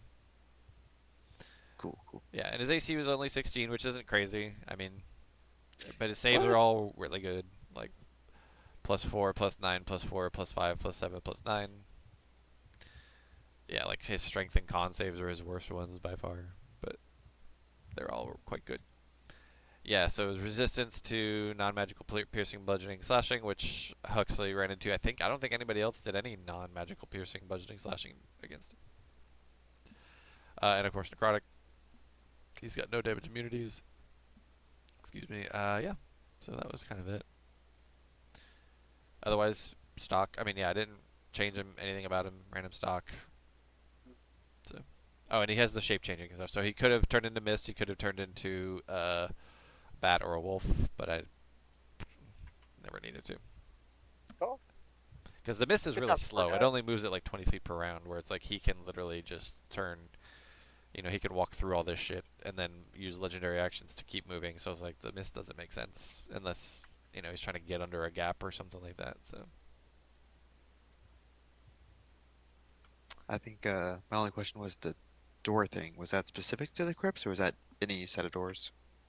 What door thing? Oh, the door slamming and trapping people in? Yeah. That's any set of doors. And any set of doors, I guess it's like within a certain area. Let me look. Yeah, it's kind of like a beefed up thaumaturgy effect. So like if Basically. there's ways that it Ah, can separate But it the like group and slams make them it, shut and it requires like a DC 20 strength to open them. Yeah. yeah, damn. yeah, Oh, only if they can be magically locked. So yeah. It targets any number it's of a doors weird and one. windows that he can see. Yeah. Neat. Okay. Yeah. Pretty useless unless if you're in a castle. Like you got to think about it. Like if you're in an area with a lot of rooms, it's actually kind of a cool power. Yeah, Yeah, I and imagine home field advantage is pretty strong, and he'd be taking advantage of that. yeah. Unfortunately, like most of these were closed and y'all had no reason to just be going into them in the middle of a fight, so Oh, mid fight. Yeah, yeah, I yeah. mean, I guess while he was hiding in here, if the lair action came up before his turn, he could have just been like, "Nope," and like close the crypt. But he was kind of hiding in here so that you guys would come in and see the fucking hellhounds and the wraith that's in here with him. So We're almost there. Almost there. Mr. Mad Dog or whatever it was. Yeah. yeah, Grid General something something. General Craval Mad Dog Grislack, Master of the Hunt. So But nah, Crow went all in on a horse that died in 2 turns, and just like, all right. this is And then my our master did a friend. fireball at her. I was like, oh well. Oh yeah, and this one I showed some of the people afterwards. So like this was the Sir Klutz Tripoletsky. So you guys went in here. In fact, actually y'all blasted him. Brenda blasted him, and Crow fought him and stuff in here. This one had the body in the middle of the crypt with a long sword like shoved into the middle of the breastplate. If you'd have taken the sword pulled out, then this guy would have a phantom warrior would have appeared to help you. But like I don't think it would have made a difference for you guys. I don't think they're not that. Although Phantom Warriors are not bad, I don't think. Let's look. Yay! They're whatever. So, yeah. He would have fought alongside you, potentially.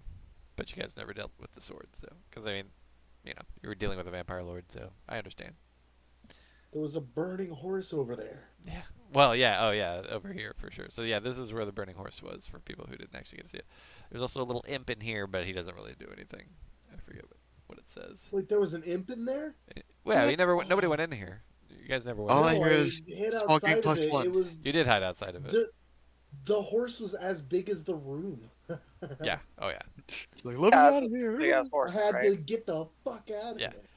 there. So yeah, and Crow knew. So Crow had the map of this area with basically like numbers in each of these. So like 36, 37, 38, 39, 40. And I just gave him a list of all the stuff that had stuff in it. So I was like, Strahd would tell you, bring them on in to 38. 38's great. Go to 35. 35's great because it's a fucking pit. There's spiders in 27. Lead them in there. Spiders will come get them.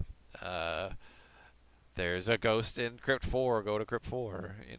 All that stuff. And maybe even 12 as well, which you guys already went into. And then Cielo just opened up that poison trap. It completely caught me off guard when I knew like 6 dangerous crypts up front, and Brenda just went straight to the magic sword one. I was like, Like, what the? good job, Brenda. No way. You're fantastic. It's What like are a the fairy odds? tale. Great job. Like shit. I will say Crow knew to avoid these areas, but not what they did. Which, unfortunately for Huxley, I don't think I was in sight range, or it wasn't. I used all my free actions on saying like 6 other things, and I was just like, good luck. And you can't teleport. I was like, Yeah. damn it. Or Crow knew that like it's fine if they go in, but don't you go in. So Which yeah. at that point I was like, guys, never mind. Yeah. And in Strahd's script, I think we talked about that, but yeah, like he has the same lever that Sergei's script does. Y'all just couldn't get in there to trip it like you guys did with the. That's where it is.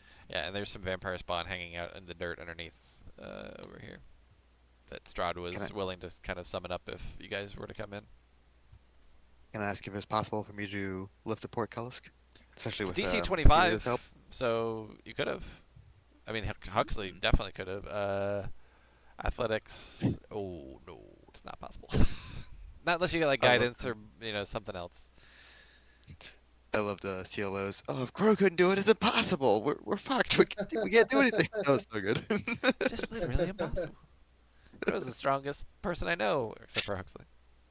Yeah, yeah. Yeah, Huxley, pretty decent shot at it, right? Because +7, you Plus still got. 7, and we had the Kia Well, and set you up, had right? Bless, right? Yes, I did actually. But blesses, saves, and Oh, attacks. yeah, It's not not. ability checks. Yeah, you're right. Yep. Um, Back at the I forgot the word. Brazier? Brazier? I forgot the Brazier? right word. Brazier. Brazier, thank you. Um, thank you, Huxley, for egging on Crow with I feel like it was a continuous thing of just like, good job, you're so strong. That was fun as hell. Yeah. Where she's just like 3'6", just flexing like, yeah, I'm as strong as you are. It's so funny that now that you mention it, this is insane. Like, what the fuck? Why would they do this? That's ridiculous. What's their multi attack? Oh, it's just 2, but still, Jesus. What's their plus to hit? +13 to hit? Fuck off! What? Wow. Jesus Christ. Okay. Yeah, so that was pretty much it. Oh yeah, there was a gray ooze in one of these prison cells that you guys didn't see either, which is not quite as. It's not the gray pudding, which are gross. This is still bad and can be because it has the corrode metal bullshit and whatnot, which I hate. I don't know how I would have dealt with that. I maybe just would have ignored it, but I don't know. Is it stuck in the cell or can it ooze out? Oh, it can ooze out. They just didn't really want to. I mean, it's that's the amorphous tree. It can ooze, yeah, without squeezing. But yeah, it's not interested in doing anything. This doesn't have the one that splits. I guess it doesn't have the thing that split where it splits on slashing damage though. I guess is that just black puddings and such. I don't know. That is vicious. Holy shit. Let me go look at the black pudding. He was Larders of Ill Omen. Because I'm pretty sure black puddings have that thing where they split, right? Oh, there it is, split. Yeah. Oh yeah, lightning or slashing. That's slashing. Yeah, and then they also corrode your stuff. Right. So this is way worse. So. Yeah. Oh, this is my layer token. I just stuck it on the outside so that I had a token that I could add it to the initiative. So. You guys explored a good amount and did a pretty good job with what you found. I'm sure this is like the lost sword that I just dropped on somebody. Yeah. Everybody gets a lost sword. You get a lost Yeah, sword. there's You so get a many. lost sword. Here's that magical plate armor that nobody took. Can Crow walk out with that and just kind of scuttle her feet? I mean, anybody Like, can have it. I don't It'd need the sell pants. for a I'll just wear pretty the chest plate. penny. Yeah, just none of you could actually wear it, right? That was the only thing. It was like, just because Crow was the only one who's proficient in it, I think, and you have nowhere near the strength for it, right? Well, not nowhere near. It's 15, I think, right, to wear it, and you just only have 13. Right. Okay. So it wasn't just the size. It was also just full Well, plate. no, Okay, size. okay. Yeah, magical items will shrink and grow to fit the size for whoever, right? I forget about that. Yeah. Because I think in 4 Magic you had to items take it to like will. Magic Smith or some shit. Was that Adam? Adam? Magic items will refit to size anyone that can wear it. Yeah.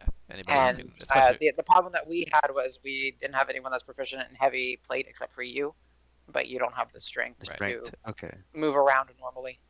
You could Strength still was- wear it, you could still cast, and you could still fight in it, but you would be 10 feet slower. Yeah. Because you don't have the strength. The speed was the oof. Yeah, it's too much. And doesn't it impose disadvantage on some stuff? I don't remember. I feel like yes, but I can't remember what. That's how Okay, we were so doing yeah, it. that's the tour. And we kind of talked about tactics and stuff like that. But yeah, so at the end of I will say, so yeah, at the end of the 4th session, I legitimately didn't know how it was gonna go. I will say, it did feel like if Strahd really wanted to finish you guys off, he could have with the fireball. But I was leaning into the goading that Flick was doing, and I really liked that attempt, and it really makes sense that it would kind of catch him off guard. Not so much catch him off guard, but would titillate him a little bit, just being like, "Oh, okay, yeah, you think you Strahd got is me? a prideful Sure." creature, so it does work. I think the goading into that worked perfectly. Oh, That 100%. was super sense. Because he did still have another fireball in the chamber if he wanted to. Yeah. Rumor is Flick's still waiting in that room for Strahd to fight him. He'll show up one day. Yeah. Your parents hate you. Come on. That's right. So no, that was good. But that is one of the reasons that I did want to give Marcus the option. I will say, I did. I expected it to be accepted to get the boon, but I expected a little bit more consternation. And not to say that I don't think Marcus isn't weighing the cost heavily enough. I just thought it would actually just take. I'm not sure James or Marcus like actual time to be like, wait, do I really want to like leave these guys and what I'm doing for an extended amount of time? But like, I mean, it's pretty fucking dire. So I knew the answer was likely yes. I just didn't think it would be Yeah, well, quite the instant yes. that's the way. Well, the thing is I try to play Marcus with being impulsive. Oh, okay, that makes sense. Yeah. So Nice. it was like a half thought. If we don't do this, we're gonna fucking die. Okay, So I can dig it. I went for it. Okay, yeah, no, it was good, and it seemed like so. Did you? It felt not like too game changey. Like, for one, I would say like the price still seems to fit to me because like it is. I think Marcus is not happy about the fact that he has to like give up what he's doing now and essentially kind of put the you know making famous stories like happen on pause and instead being more of a supporting player. Like I think that is a decent cost. Yes, it is. It is. Okay. He likes to be, being a typical bard and eloquence at that. He likes to be, the front guy. Yeah. The guy that's like, everyone's looking at. And this is kind of it doesn't really it puts what he wants on the back burner. Uh-huh. But because the reason why I chose Celestial is he is innately good, and he knew that the sword would help them possibly defeat Strahd and liberate Barovia. So I was like, okay, let's do this. Nice. Yeah, it's good. Uh, yeah. So I thought that would be good, and I didn't even know if you guys would do it. Like I know it would show you where the sword was. I think choosing Crow or Flick would have been a great idea. But yeah, but them each having both a magical sword was really good. So I think that's it for the. So I did want to Cool. talk about the prep. So that's just kind of the uh, retrospective on the fight and stuff. So for prep, because if you remember, originally I was going to potentially run this as a legitimately one week one shot back last October because we Good had luck. downtime. So there's a couple of so there's three kind of main blog posts I read. There's one by James Hake, who's works for Wizards and D&D Beyond and stuff. So he wrote this post on D&D Beyond called "Strahd Must Die Tonight." I'll put the links in the channel once I can, but for now with the stream, like I'm capturing the Discord window and I don't want to switch off of it. If I were to run this as a true one shot, I would have followed this one a lot more closely because it really is designed around that, where it's so most of the ones, and there's a couple of blog posts and I'll talk about it, but pretty much all of them are like you literally put like a timer saying, okay, in 3 hours Strahd is going to find you wherever the hell you are and you guys will fight. So that was kind of how you would kind of time cap it, and then you have an hour and a half, whatever, to fight Strahd. So that would have been a much better blog post for that. It did sort of give me a guidance on the level recommendation in terms of balancing. I think by using his formula, it would have been like level 7-ish, which is why then I backed it off a bit because materia is a little stronger. And he also recommends against random encounters, which I'm like, yeah, that kind of just wastes time. And like I know the idea is to kind of like wear you down, but like not needed for this. There's another one, Sly Flourish, is a person, I don't know, you may have heard of Sly Flourish. He wrote one called Running Ravenloft / Curse of Strahd in a single session. Big one was, so the 3 treasures you're supposed to get are the Tome of Strahd, the Sun Sword, and in the main adventure, it's not the Icon of Ravenloft, it's the Holy Symbol of Ravenkind, which has a AoE Vampire Stun ability potential. Yep. Yep. And that's a little too much, I think, if like the one fight you're doing is Strahd. So I was like, so they say do the Icon of Ravenloft, which is still very good, obviously. Not just in the Strahd fight, but on the way there, which you guys learned. Which so I was really happy. I like that change that they said a lot. It also drove home the idea that to just kind of get out of the way, get the out of the way the idea that like all the characters' backstory, like they can be different and whatnot, but like the idea is just everybody wants to kill Strahd. Like so to kind of get that backstory stuff out of the way. Gave some really good narrative description for the preamble, like the ride up to Ravenloft, the Tarokka card reading, and all that stuff. Did some actually, if you guys would have found the Tome of Strahd, it had some interesting options for it because as written in the adventure, it's kind of just lore. Like it doesn't have any abilities.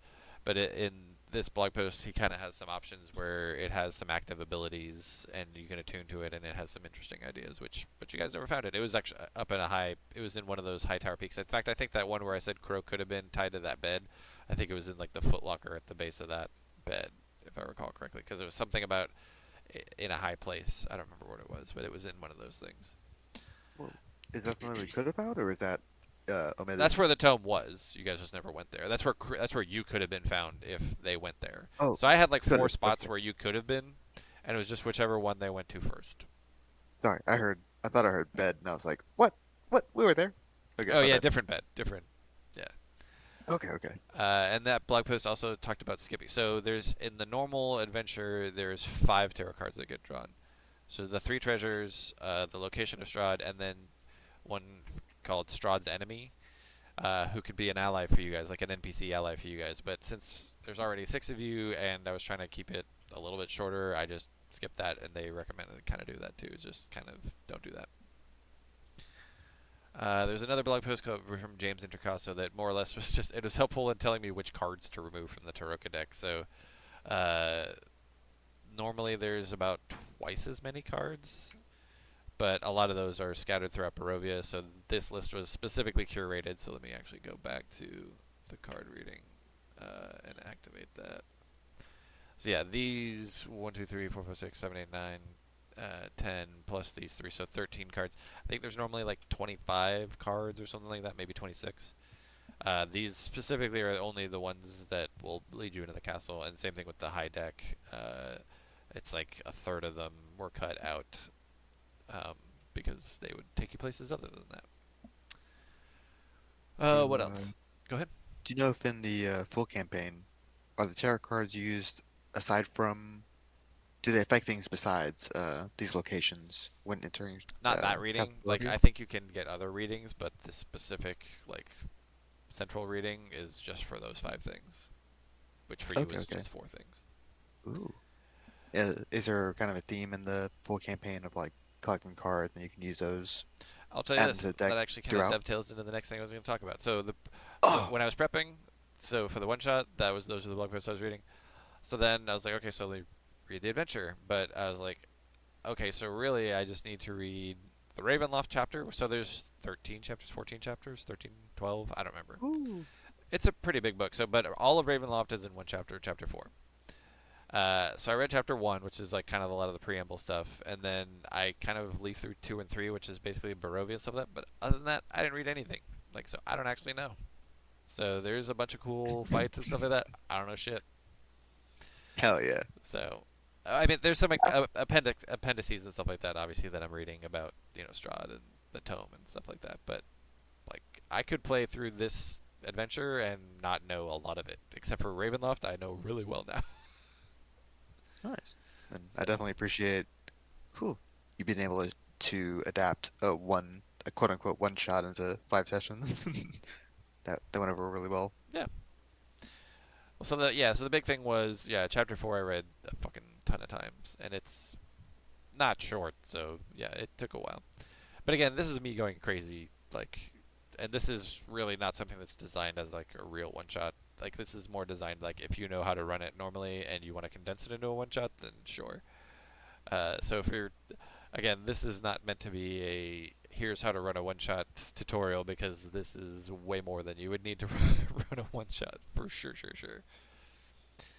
Uh, so yeah, so for the maps and stuff, I built them all custom uh, because the ones in the book are isometric.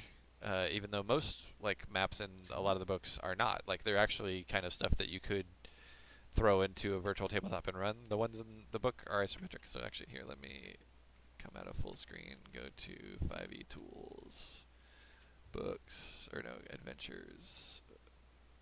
Strahd, and I'll show you what the maps look like. So let's go to the main floor. So yeah, the maps are all fucking isometric. So can't really overlay a grid on this and show it. Let me. This is showing up on the stream, right? Yeah, it is. The hell? I mean, it's fine. I don't mind it being isometric, but it's like normally in a lot of the other adventure books, it's literally just like a top-down thing that you. Flats. Yeah. It's just flat. Oh yeah. It's super detailed and it helps Yeah, with the it 3D looks perspective. cool, but it's But not fucking useful. yeah, it seems very unique in the taking an isometric perspective. That's Yeah. interesting. Uh, It looks beautiful though. yeah, this looks great. I will say I outdid it in a lot of ways though. So let's see, where's another good one? Because some of the stuff, like this is fine. Yeah, there you can see that thing here. Some of these, this is okay as well. Where's a good one? Like the messy room. Where's that? That's gonna be in the rooms of weeping. Is that where that is? No, not the rooms of weeping. It's Court of the Count. No, it's downstairs. It's in the Lords of Oven. So this thing. Oh no, they actually did do a pretty messy job of messing it up. So yeah, so you can see that it inspired. Like I think I did a pretty decent job of translating a lot of this stuff. But fun fact: there's actually an error. There's actually like a 10-foot gap on one of these maps. Like Cool. there's like a stairwell that like says it goes up to this spot, and then like there's like just this gap that's missing where it's that's misaligned. And I even found somebody else on like a Reddit post or something somewhere noticed the same thing, and I'm like, I gotcha. That ungoofed? Yeah. And then yeah, like similar to this, they didn't put the stuff. Like I thought about putting stuff in each of these, but just way too much work. But yeah, like here they even mentioned that this is like an over like fresh turned earth. But in the book, they don't even show it. But like, if you read the description for this room, it says there's fresh turned earth and all this other stuff. So, in some ways, I kind of outdid it. And like, this room's got all the torture equipment littered on underneath the water. So I put some of that stuff in there. But yeah, like otherwise, these are all really good. But in some ways, I did it better. Yeah. So what else? So yeah, so Dungeon Draft is what I used. It's very good. It's relatively cheap. It's like $20, I think. Because I honestly, if I could have used the ones in the book, I would have considered at least doing it, but I can't. There actually, as I was doing these, I found here, and I'll actually put these on the stream. So somebody put together. Let me load this up. So somebody recreated Ravenloft in Dungeon Draft, just like I did. And they did. So you'll notice this looks very similar to what I did, and in fact, a lot of it inspired what I did, a lot of the stuff that I did. Whoops, I'm kind of zooming around. So this has got all their lights and stuff in it. So yeah, you'll notice like I use the same pattern here, same kind of general structure here. So a lot of similar stuff, not exactly the same, but in a lot of ways, this person did an even better job. Let me pull up, because I don't think I realized how good of a job they did with some. So if I do grid off, light off, and look at like, let's do dungeon level 1, download. They did a really good. So they do some Use my cool mouth. layering of stuff. Oh, it's gonna open it Thanks, in it. sweetie. It's not opening it in the. You're very welcome. So never mind. Yeah, it's not opening it in the browser, so you won't get to see it. But yeah, I can share the link because some of these are really sick. The way they did them, even better than mine. In some instances, I think I did a little bit better, but I could have actually saved a ton of work just by using these, and I didn't realize how good these were until after I'd already basically made everything. But I was kind of happy to make them all too, because it also gave me the opportunity to, like, as I was making each room, I was going through and reading the entry in the book for the room, so I understood what was in that room. So at least every room I read once, at least ensured that I did that. So once I created the maps, putting them in Foundry is pretty easy, but then you do actually have to put the walls in, which takes a little while. So you have to come in here and each one define all the walls and the lights. But there's some cool tools that make it not too bad to do. But for the most part, you're just kind of dragging, like just outlining the walls here, defining the doors. all that stuff. I don't know why this is red. Why is this red? Oh, it's locked. Okay, that's fine. Yeah. So going through some of these, it's a bit tedious, but it's not too bad. Doing it on every floor, whatever. Same thing with the lights, but the lights. Oh yeah, actually, did this macro actually work? Does this turn them on? No, this only turns them off. Never mind. So yeah, this was supposed to be a little macro I had that turns off all of these lights. If I turn them on, is this going to turn them back off? No, it doesn't seem to work. Uh, so yeah, I had to put in all the lights, but most of them are the same thing, and I just copy and pasted them everywhere. So it wasn't that big of a deal to do. But yeah, so then bringing in the maps, the walls and lights are done manually. There's journal stuff where you can see that I've got all the stuff from the books in here. This, like I said, I did not copy paste this in. So this 5e Tools has this plugin for Foundry called Plutonium, which allows you to import stuff. I guess I don't think I have it enabled right now. Let me see if it's enabled. I don't have it enabled. Not on the one that's hosted. I did it locally. So for the most part, I did all this stuff locally first, and then I just uploaded it to this hosted instance. But there's this thing called Plutonium in Foundry where you can basically import a bunch of stuff from 5e Tools. So I just said import all the journal entries, which is just the book stuff, into Foundry, and so it just imports it all into here. So like all of this stuff gets even with like the links to everything is all in here. So even the chapters I didn't do, right? Like chapter 5, chapter however many. So yeah, there's 15 chapters. I'm sorry.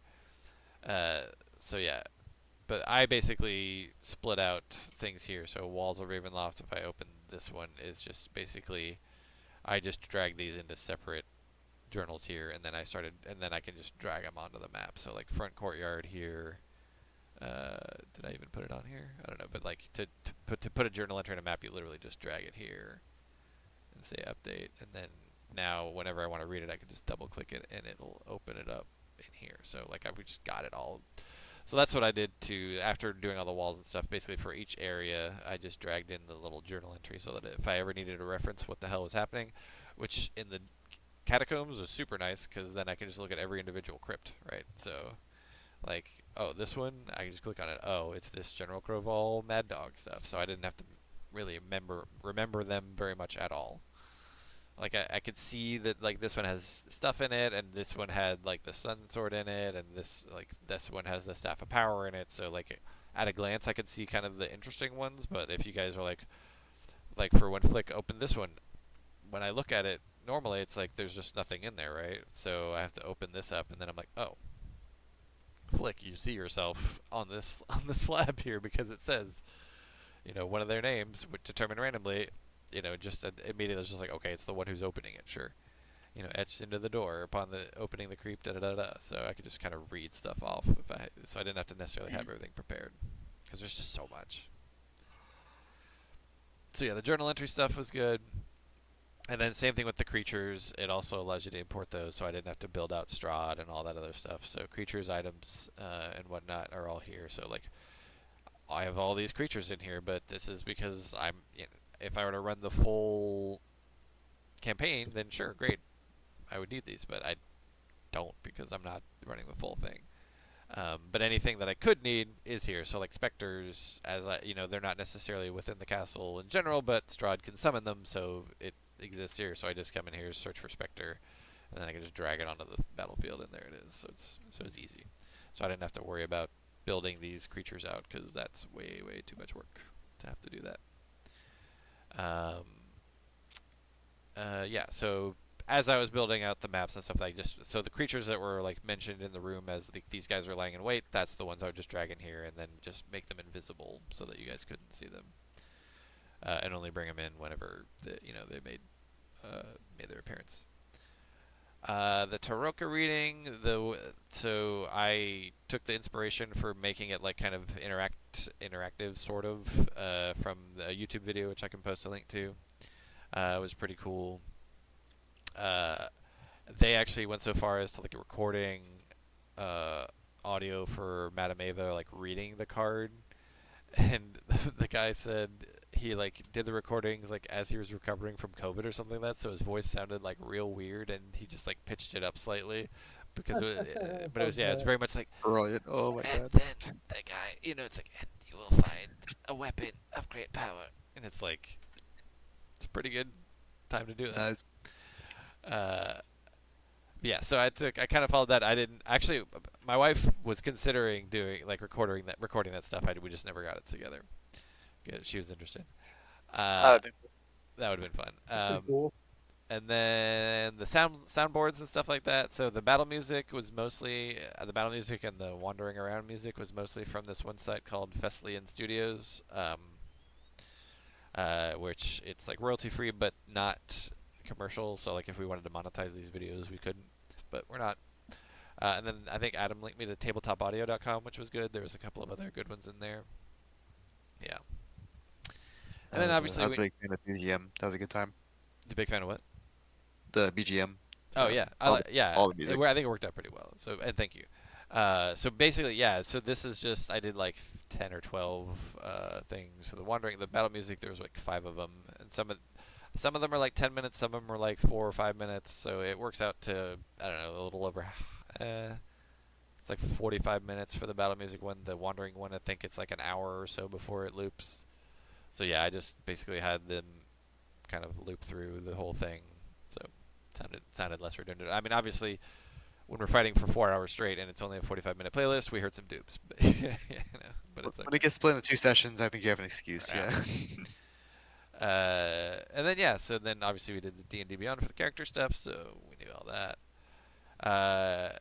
The hosting, I before we ran it off of my internet is garbage, so I was like, rather than have to deal with the issues caused by that, especially if I'm going to be doing audio and having like a gigantic map, I didn't want to have any issues with that, so that's why there's a free host option that you get up to like 300 bucks free credits. So I haven't paid for any of the hosting, and I think I've only chewed through like 50 bucks of the credit, and that's because it's been running constantly for the last couple weeks. But yeah, it's running on a light-ish machine, and it works pretty well. So that's all my notes I had for the prep stuff. If anybody had any other questions about how I put some of this stuff together, I didn't want to go into too much of like how I built the levels and stuff because that's a bit technical. But basically, the way it works is in Dungeon Drafts, I built out each. So like this is a single level, like this is a single level, and then you just kind of like stack it on top of each other, and then it's just a matter of positioning it, and then the transitions can be done one of two different ways. So there's the stairs, which you guys saw, where it's like you kind of walk up and then it sort of just shifts around you, which I guess I can show if I go to the main floor. And if I do, let me just do a test token rather than grab one of you guys. Test actor, test. So so this person, if they walk up these stairs here, so like as they're going up, yeah, then it kind of shifts around them, and then these lights come into play. So that's like the stairs that were happening, and then it actually worked up here when you guys went up into that throne room. So if you come up here, then the view shifts, and you come into this throne room, and you see all this stuff. And the same thing, you go back down. Yeah, then it shifts around you, and then onto this set of stairs. It's a lot smoother when you're doing it. Like, yeah, I'm sure it is. For us, it's a lot. It's very jarring because it's like, Yeah. So the other way I did stuff, the spiral staircases in particular are a bit weird.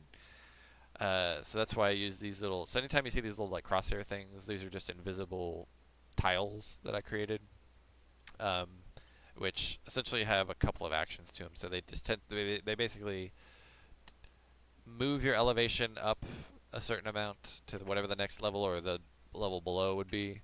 And then I'll have to look at exactly what they all do. So like this one, yeah, it like and it shifts you over. So like shifts the spiral staircase because like you have to appear on like the next step over. So that's what it does. Is it like shifts you over, sets your elevation to higher or lower or whatever, and then I think that's really it. So let me look at exactly what it does. So let me look at one of these.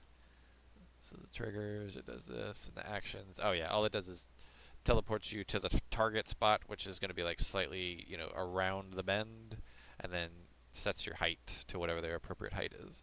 Because like once your height is set, that's basically determines what you see, like which walls block your sight, which floor tiles you see, which other tokens are on the same level as you, and all that other stuff. So yeah, I had to kind of go through for spiral staircases. I chose to do those mostly. For like the straight staircases, even this kind of curvy one, I did um, mostly just the normal like stairs stuff. But there's a lot of fucking spiral staircases, so I ended up doing a lot of that stuff. And then I knew I was going to be doing the teleport traps were all done essentially with that same thing where all it does is so it basically teleports you to a spot. In this particular case, it then deactivates it and then it plays a sound.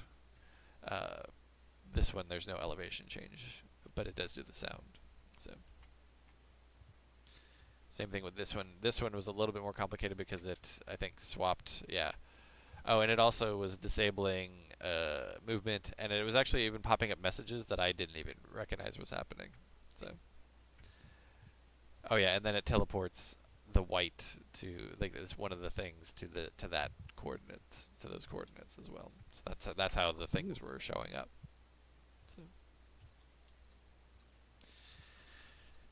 Any other questions for the prep stuff? And then we can, if not, we can take a quick break and then maybe start talking about next week. Yeah. Short one. I missed session 1 when spiral staircases were most prominent. If people are kind of rushing up or down a staircase, do they all get targeted to the same space? It has some logic on there to say ignore.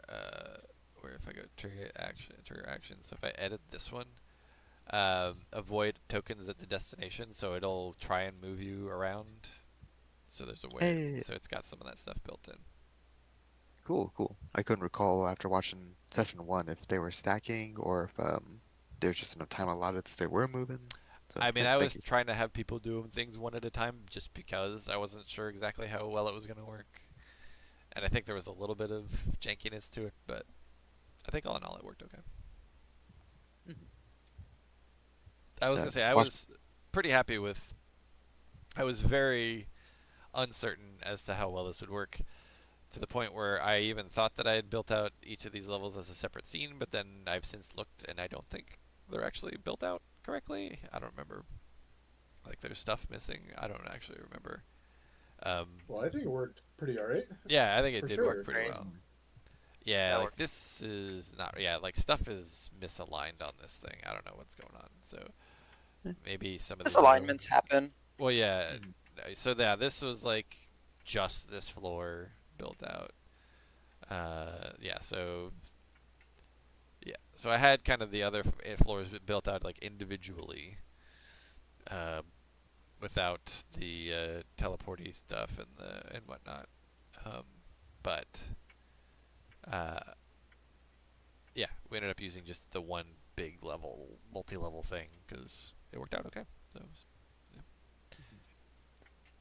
Yeah, aside from, a Fog of War reset here and there, I think considering the scope of the thing, I think it went very well. This Thank you. is several ass loads worth of content. I mean, I um, spent a lot of time working on this, and obviously, I wouldn't expect anybody to do this, but it was one for me to like learn how to actually make it work, and then kind of like troubleshoot it, make it work better, and just to learn. Basically, yeah. I mean, the main thing was just to learn a bunch of stuff, and then eventually get to share it. But yeah, no, so it was fun. Yeah, I can definitely I'd see that. say I'd spent many weeks on this, Fun, which fun, fun. Mhm. Yes. which is way too much for the amount of playtime we had. But like, I think the result was still worth it in the end time. So No, I had a absolutely. lot of If fun. good. Yeah, it was a Oh blast. yeah, so it's Uh, funny. I think I mentioned this. Like this whole pit, I forgot. Like I didn't realize it existed. I built this between I think the first and second session. what? I was rereading the stuff and I was like, oh yeah, there's a thing that a square shaft that plunges like this didn't exist. So like this whole level, like I built this out between session 1 and 2, which is not that difficult to do, but I just completely forgot that this existed, and I was I'm like glad going I through. could go down the pit for you. Yeah, You well, know. because If oh, I was thinking, I was like, well, what if they go here, here, here? And so that's when I kind of started reading stuff again. I was like reading all the crypts like to make sure that I'd like at least kind of made sure that if there was stuff in there that I would know vaguely what to do.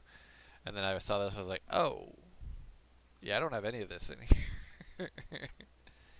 And then that actually reminded me that I hadn't even set up the teleport trap, so I did that too between session 1 and 2. So even with all the preparation that I did, there was definitely stuff to miss. But this is a really large and complex arena, so there's bound to be stuff that I missed.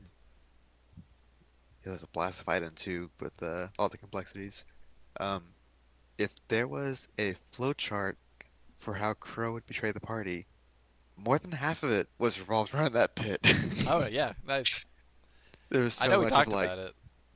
a Actually, bit of I was gonna you know, say, probably a well, little behind the scenes. I was Go on. gonna say if we show, can I show the? Let me make sure I'm not screwing up the stream. I probably am. I am, but that's okay. I'll fix it here in a second. Where'd you go? Did it fix? Yeah, it fixed. Yeah, I'm looking to see if I should pull up our discussions.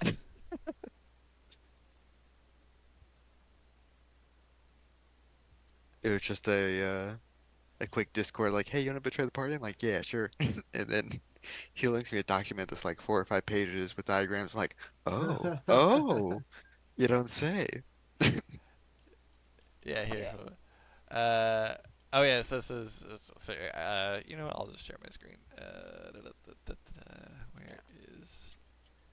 And we've discussed the amulet and everything like offline and even and put the previous thing. And it's just like Danny knows, and it was good. It was cool. It was just dropping the little I should have. hints Yeah. a little bit sooner, Yeah. or make it a little bit. If it had been during RP and if Flick is present in that scene, it would I feel like it would have gone over like very well. It's just mid battle. It's like, Let me make sure. eh. Okay. Yeah. Yeah, So because it wasn't just Corbin that betrayed us. Adam, you did as well. Yeah, how did yeah. how did I? Yeah, sure. I absolutely. I Because am you the knew about betrayer it. god. God. Huxley, Well, welcome to Small uh, Gang. well, here's the thing. No, here's the thing.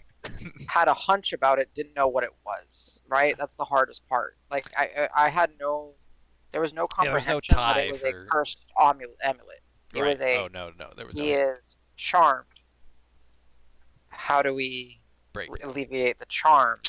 And without actually knowing the mechanics and not wanting to know the mechanics too, it's just like, Yeah. but it would have like a little spark of a black flash or like a quick shadowing around That's where I fell something short. something, and that's just something that like you struggle to the you are the engine, right? You're the game engine, so you have to like think Yeah. of every possible thing. You're gonna a brain can only comprehend and Yeah.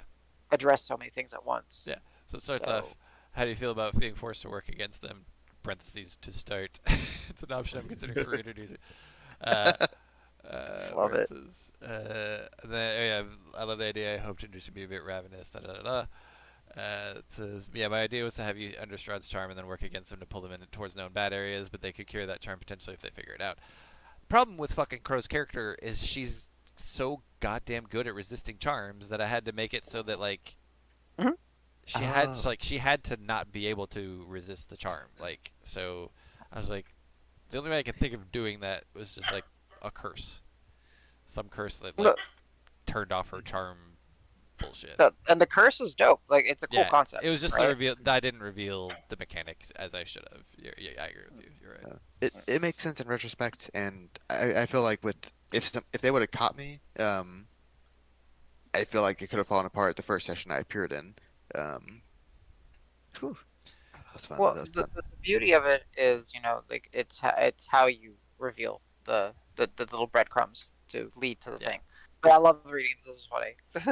Yeah. So that's whatever. Oh yeah. Here's a doc. Oh yeah. And so I actually put together a doc. I guess I can show that too. Let me pull that in here. So yeah, this is me being insane.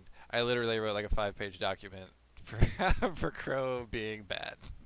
I was like, "Whoa!" Well, My also bad. as a recap because I knew Corbin was busy, and so I recapped session one, uh, and then here is 5 pages, but it's double spaced, right? no, not double spaced. In fact, actually, I made the margins shorter, so it's Oh my god. uh, It s took me 4 hours. and this was like here's what happened to Crow leading up to being caught and stuff like that. Oh damn. Okay, no, we need to know this. Okay, no. All right, This is sure, story sure, time. sure, I, sure. I tried to Okay. Yeah, memorize names initially. yeah. Okay, so I'll just read it. So Crow had been with the party before session one for at least a few weeks, enough that the party got to know her somewhat and value her, as they recognize her now as having gone missing and believe Strahd to have something to do with it. And they're correct, somewhat. So about a week prior to the events of session one, Crow was abducted by an old woman, and if you're familiar with Curse of Strahd, it was Baba Lysaga. Um, so yeah, and this was more of like we could have discussed it. It never really came up. The backstory was not super important. And she's insanely high level, so she's actually I think similar, if not more challenging than Strahd. But yeah, For challenging. yeah. So yeah, Crow would have no chance. So she would have absolutely been defeated. So defeated by the high level spellcaster, Crow found herself awakened in a strange place, battered and bruised and shackled to a bed. She heard a rattling of tools around the door to the chamber, followed by the door quickly but quietly being flung open and closed again. And Crow sees before her a familiar face, Esmeralda Davenir, who's a character from Curse of Strahd and could have been one of the like Strahd's enemies that you would have been allied with as that extra Taroka card drawing that I just didn't do. And in fact, actually, if things went real bad in the final fight, that was like a sort of eject button that I was going to give, like, because she canonically in the text says like you can find her wandering around Castle Ravenloft invisible because she can cast greater invisibility and stuff like that. Um, so that's kind of what this is playing into here. It's like, oh, she just happens to be there. So anyway, so she shows up. She's the vampire hunter protege of Rudolph van Richten. She frees Crow from her bonds and in a hushed tone tells her that she'd heard of her abduction and thought her too important and formidable of a potential foe for Strahd to have her out of the way, so she devised a plan to rescue her. So then once Crow's freed, Esmeralda pulls something out of the pocket and warns, he can keep his eyes on everyone in this castle. To avoid his gaze, you must don this, and it's the amulet. So it's an amulet of proof against detection and location, and Crow would be familiar with that kind of thing potentially, and so she willingly puts it on. Um, and then right then and there, that the visage drops. Esmeralda is not who she says. And then it was someone working for Strahd, and then Strahd passes through the door because he can, just for swagger. He just literally doesn't open the door, just walks through the door and says, "Little bird, welcome to my flock. I think you'll enjoy hunting others from now on." And da da da da. And so that's when he would like introduce her to the castle and show here's like where you can pull them around. And yeah, so and they're expected, and he tells them that they'll be coming here. I've invited them here. They'll be here, in a few days. So prepare and get ready. So then this is like the gear. So the gloves of missile snaring were specifically to counter Cielo. Fight me. The cursed amulet. The hat of disguise was pretty much just to hide the gloves and the amulet, and that was pretty much it. But that takes up all 3 attunement slots, so that's all we had. He also had the Iron Bands of Bolaro, and then he had an item he didn't use, and he could have used the entire time. Was basically a medic alert brace for calling Strahd. So if you guys were in a bad spot, Crow could have called Strahd, and he would have been there in 2d10 minutes. I thought about it maybe 20 times. I was just like, now? Now? No. No. But How about now? No. never used. Yeah, so it's just a custom magic item that I just came up with. So yeah, the charm. This is basically describing the curse. Sorry. This describes Strahd's charm, and then the curse was like autofail all curse or autofail all saves to end charmed conditions. That screwed me big. It's so strong. But dispel Necessary. magic would have worked on the amulet too. Obviously, destroying it does. Remove curse also would have worked. So yeah. And then yeah, this Or just is kill Crow. yeah, or just kill Crow. Always an option. I She mean- wouldn't have appreciated it, but it would have worked. And this is just like other ways, potential tactics. So like, there's convenient truth / lies of omission. So like, Crow doesn't know how she got there because she just woke up there. woke up She like truly this. does want to, go find Strahd with you guys. She really does. She just wants to find it so he can kill you. And then the amulet will prevent any attempts to like scry or otherwise locate her. And then you can also, say that Esmeralda gave it to you. Pretty Mm, believable. no, yeah, no, it's all white lies, right? Or Yeah, yeah, telling exactly. the truth via omission. Yeah. Thus, And then some it's hard to pick up on. fighting tactics. I'm like, yeah, it's good if the party's weakened. Maybe use the talisman. Uh, don't let Cielo get distance. I said shove him prone and grapple him if possible. He could deal a lot of damage. Use the iron bands on him. Maybe compel duel could be an option. I said against the rangy people, so Cielo and Marcus, and then also Brenda. I don't know why I overlooked Brenda on that one. I said everybody's strength is fucking garbage except for Huxley. Huxley's really the only ranged healer, and his con is terrible. Searing Smite could be good. Gloves of Hey, Gloves of Missile Snaring are hard counter of Cielo. Don't forget to use Fear of the Small. And then I said you could cheat and look at their character sheets for basic things. Don't look at their HP and don't dig, but some stuff that you would potentially know. Um, and then I was like, up to you if you want to fight or flee until you flee or fight until you're KO'd. At which point, then they would probably be able to restrain you in some way and have a better shot of rehabbing you, whatnot. And then some ideas for thunderspell or for spell preparations potentially.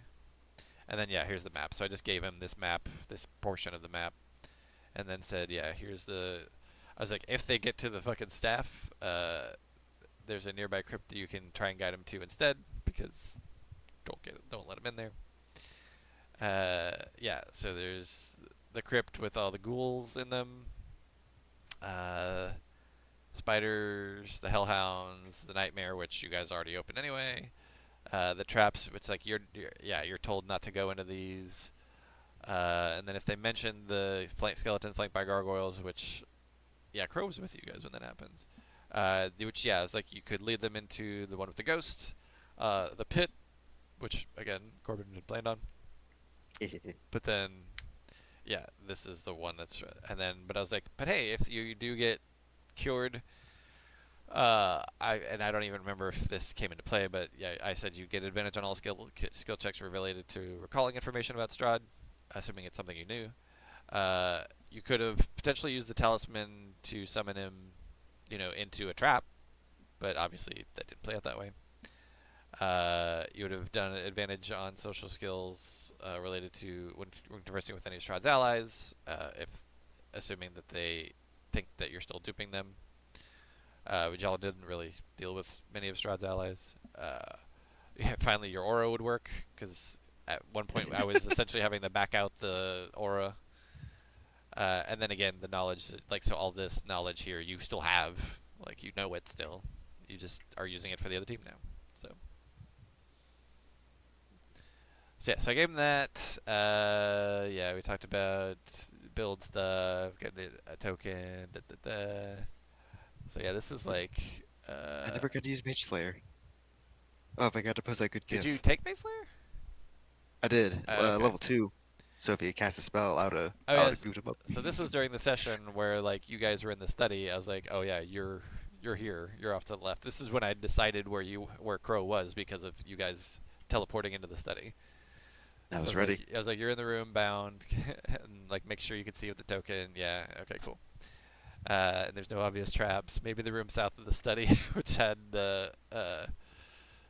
which had some cool shit. But then the room with the rats was next door. If y'all fucked with the groom, it could have done stuff. The blood demon in the bathtub. I was 50-50 of do I throw Brenda under the bus? Is this gonna do anything? No. I gotta build up trust. Trust I looked around and I was like, Brenda, this is dangerous. Let's get the fuck out of here. And then this is when you guys are doing your fucking predator handshake, and I'm like, you can feel the gloves are different. I can't believe I was just like, let's meme, and it was like, you fucked up. And I was like, no, wait. Yeah, so I was like, I don't think they necessarily figured out you're working against them, just you're hiding goodies. Corbin's like, Adam's onto me. Fuck. I was scared, yeah. I don't remember bet Brenda more money. What was that? You I can do that. appreciate two bits. One where Good. Flick found me out. He's like, "So you're hiding some goodies," and I Yeah. think I just had something like, Appreciate you. Cool. "Our friends are in danger. What are you doing? Shut up!" And I just kind of ran off, kind of disregarded him. I don't know if that influenced Flick's opinion at all while Adam was Jaegering him. Yeah. Um, second bit was some of those audios. Oh, after I think it was the same session. At the end of that session, um, Adam had found out a lot about Crow, and he said, "Sweet, now I can start looking at your character sheet." And Danny and I were like, "No, not yet." And you were you were very honest about that. I Yeah. didn't pick up any of you reading my character sheet any further beyond that because the cursed talisman is a lot. Yeah, no, like it was labeled. It's labeled for Crow's Eyes only, Right. right? hmm You respect that. Yeah. So it I makes sense. greatly appreciate that because it was I an forgot inch. about this. You figured out 80% of it, and it was like, but you can't read yet. Trust me. Yeah. Oh, I forgot because you got the lost sword and it's like trying to slay That evil. was So it's like that doesn't was so really hard to play off. doesn't really like you. Yeah, I got my 3 attunement slots, and the sword's kind of angry with me, but I don't know that. It's Yeah. fine. Your small gang handshake was still very convincing.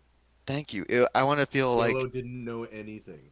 it was authentic from the last 3 months we were adventuring. That was still Mhm. genuine. Yeah. There's still that bit of crow shining through, and it did Uh, shine through eventually. yeah. Yeah. Some of this Well, was like you would still have the memory of like how to do it.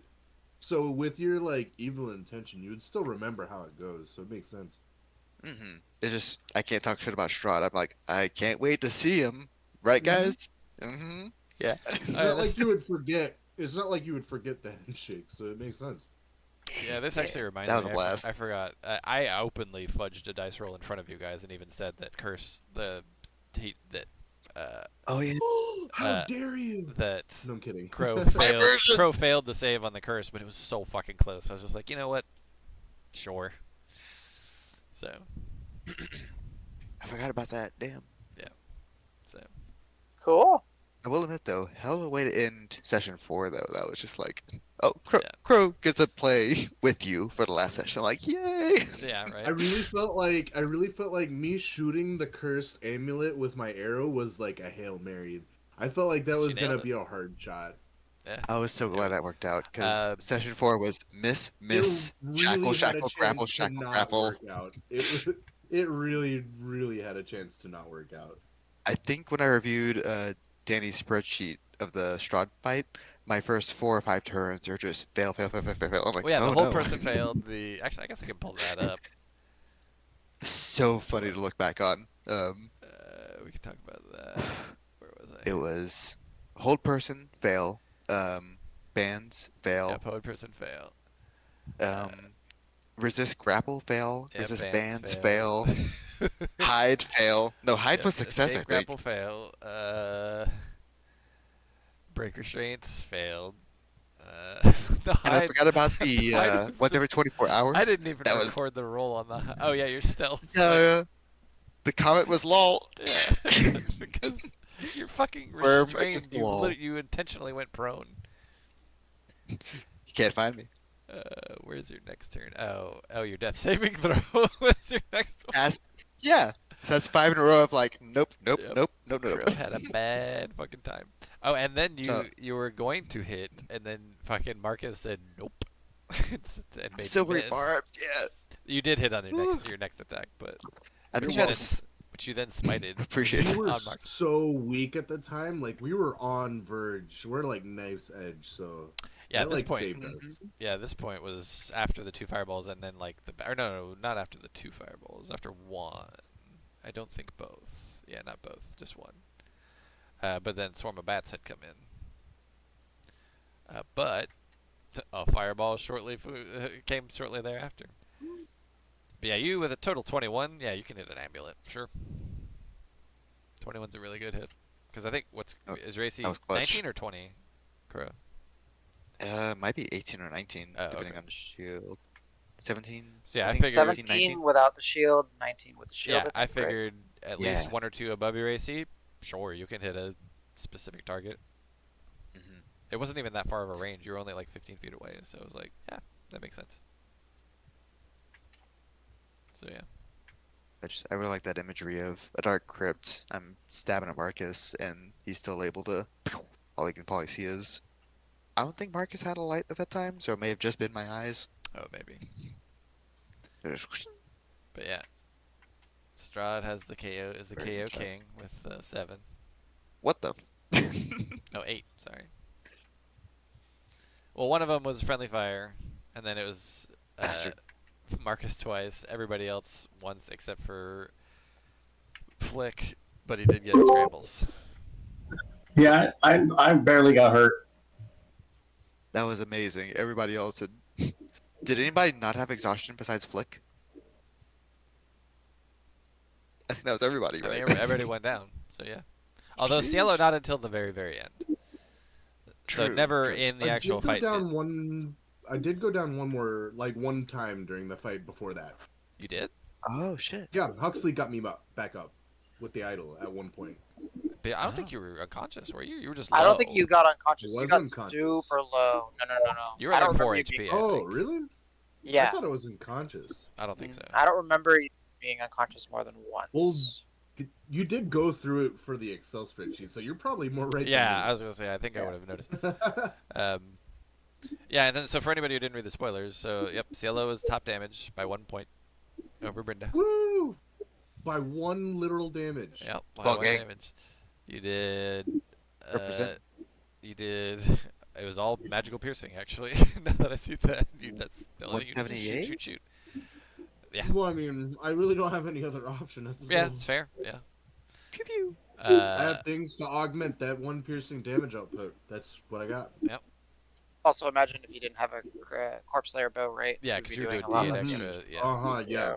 Because You you and I that did. would have thing, done way like less shit. big because that 1 item. Well, not way less, but like it's a lot of d6s. Because you hit 10 each times. hit. So you were doing 18 points damage per average hit, which is pretty good. Shit. Mm-hmm. I missed so many times. I felt like my average was single digit. Because yeah, you never enforced a save. So yeah, Brenda hit also hit 9 times, but also had like 4 things fail saves, and then like some half damage stuff. So it's 18 per hit, but not really because some of that was Scramble's AOE stuff, which did pretty good damage. So yeah, like oh yeah, in fact actually I can see 66 of that damage was on the swarm of bats. Although, so actually the radiant damage would be all Scrambles, I think, right? Mm-hmm. So yeah, 77 of that was Scrambles. Yeah. So I feel like regardless of raw damage numbers, the radiant damage was effective damage more than just the numbers because it stops the regen. That was Yeah. So I brilliant. think I would still give it to Brenda in that case, just for that consideration. But I mean, numbers are numbers, but still, that you stopped healing, so yeah, 'cause effective I numbers. think you for hit sure. Strahd twice with radiant damage. Yeah, or no, 3 times. So 8, 6, and the 15. the radiant is such a huge difference. I feel like he got away from us for like maybe 5 turns in a row, and I was just like, oh shit, oh shit, oh shit. On that note, thank you very much. Even though he was behind a door we couldn't get past, eventually he got bored Well, because I wasn't was even. like, So I will I was like, what say, do we do? I never. It was never that. It was tactical. You Like, regen to full. well, yeah. First of all, he was full health at that point, Oh shit. so he could see that not everybody was there, because Huxley and Flick and Marcus were all gone at one point. Yeah, At the one point Marcus. at least. Marcus was charmed, and And not, Marcus was charmed. So. and everybody was. You can't prove anything. Oh, they're talking about. Yeah, I Yeah. can. I can prove it. It shows up right over here where you fail your charm save. Nah, he No, got hit. I, They didn't table I fly. passed that charm save. Go ahead and roll insight. Yeah. He's a good man. Good man. You have to realize that the DM's passive scores are all 100. Yeah. So good luck. I'm not bullshitting him. I'm bullshitting everybody else. No, That was yeah, 100. I never counted that high before. Yeah, right.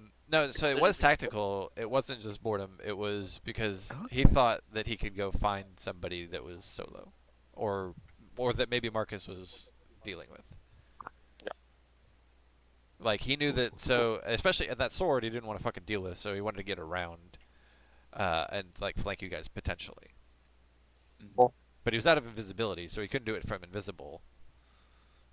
So, so he was just trying But to get the around and flank you guys, and then just didn't work. fair, fair. But yeah, with the full health and a spider climb, he still has that active, right? It's just a. It's Spider just. It's climb not is an. passive. It's not a spell for him. Yeah. Yeah, it's just a passive ability. Oh He shit. just. He just Okay. All can do it. vampires can defy Yeah, yeah. He just has it. Yikes. It's not a. It's not a spell that he has to concentrate on. It's just literally Huh. Feature. spider climb feature. Yeah, he can climb difficult surfaces and scoot upside down. And you, Damn. as long as one point of contact is made on Right. the thing, so he can have one Yeah, he foot can just on the hang, wall yeah. or the ceiling. Yeah. Holy shit. Yeah. Is that specific to his version, or is that spider No, climb in that's just general? spider climb in general. Spider climb in general. Wow. Yeah. I gotta You get need that to just spell. have. We could go into the discussion on spider climb. It's very good in certain situations. It's super good. So, yeah. Anyone got anything else, or are we gonna take a break? Because this was awesome. Yeah, This I was mean, I'm very ready to take a break. I didn't have insightful. anything else. Oh, I got something else. If I remember, I'll say it after the break. Cool. But yeah, this is overall absolute blast. That was very fun. I'm glad it worked out the way it did because I was certain Crow was gonna die like several times. I was like, oh shit, I haven't found out. Ah! I will say, This I think I session said before the last session, I was like, I had a really good feeling that we were toast. yeah, same. I That was had fun no to throw sense. I'm past. good. I'm glad. That's you want that tension, right? Like it doesn't feel as good Yeah, without the tension. 100%. absolutely. Makes it memorable. For me, it was a little bit more because I had to have everyone cheat so I could unintentionally see their, for the camera, so I unintentionally, we don't read. We see things and our Right. brain automatically interprets, Yeah. right?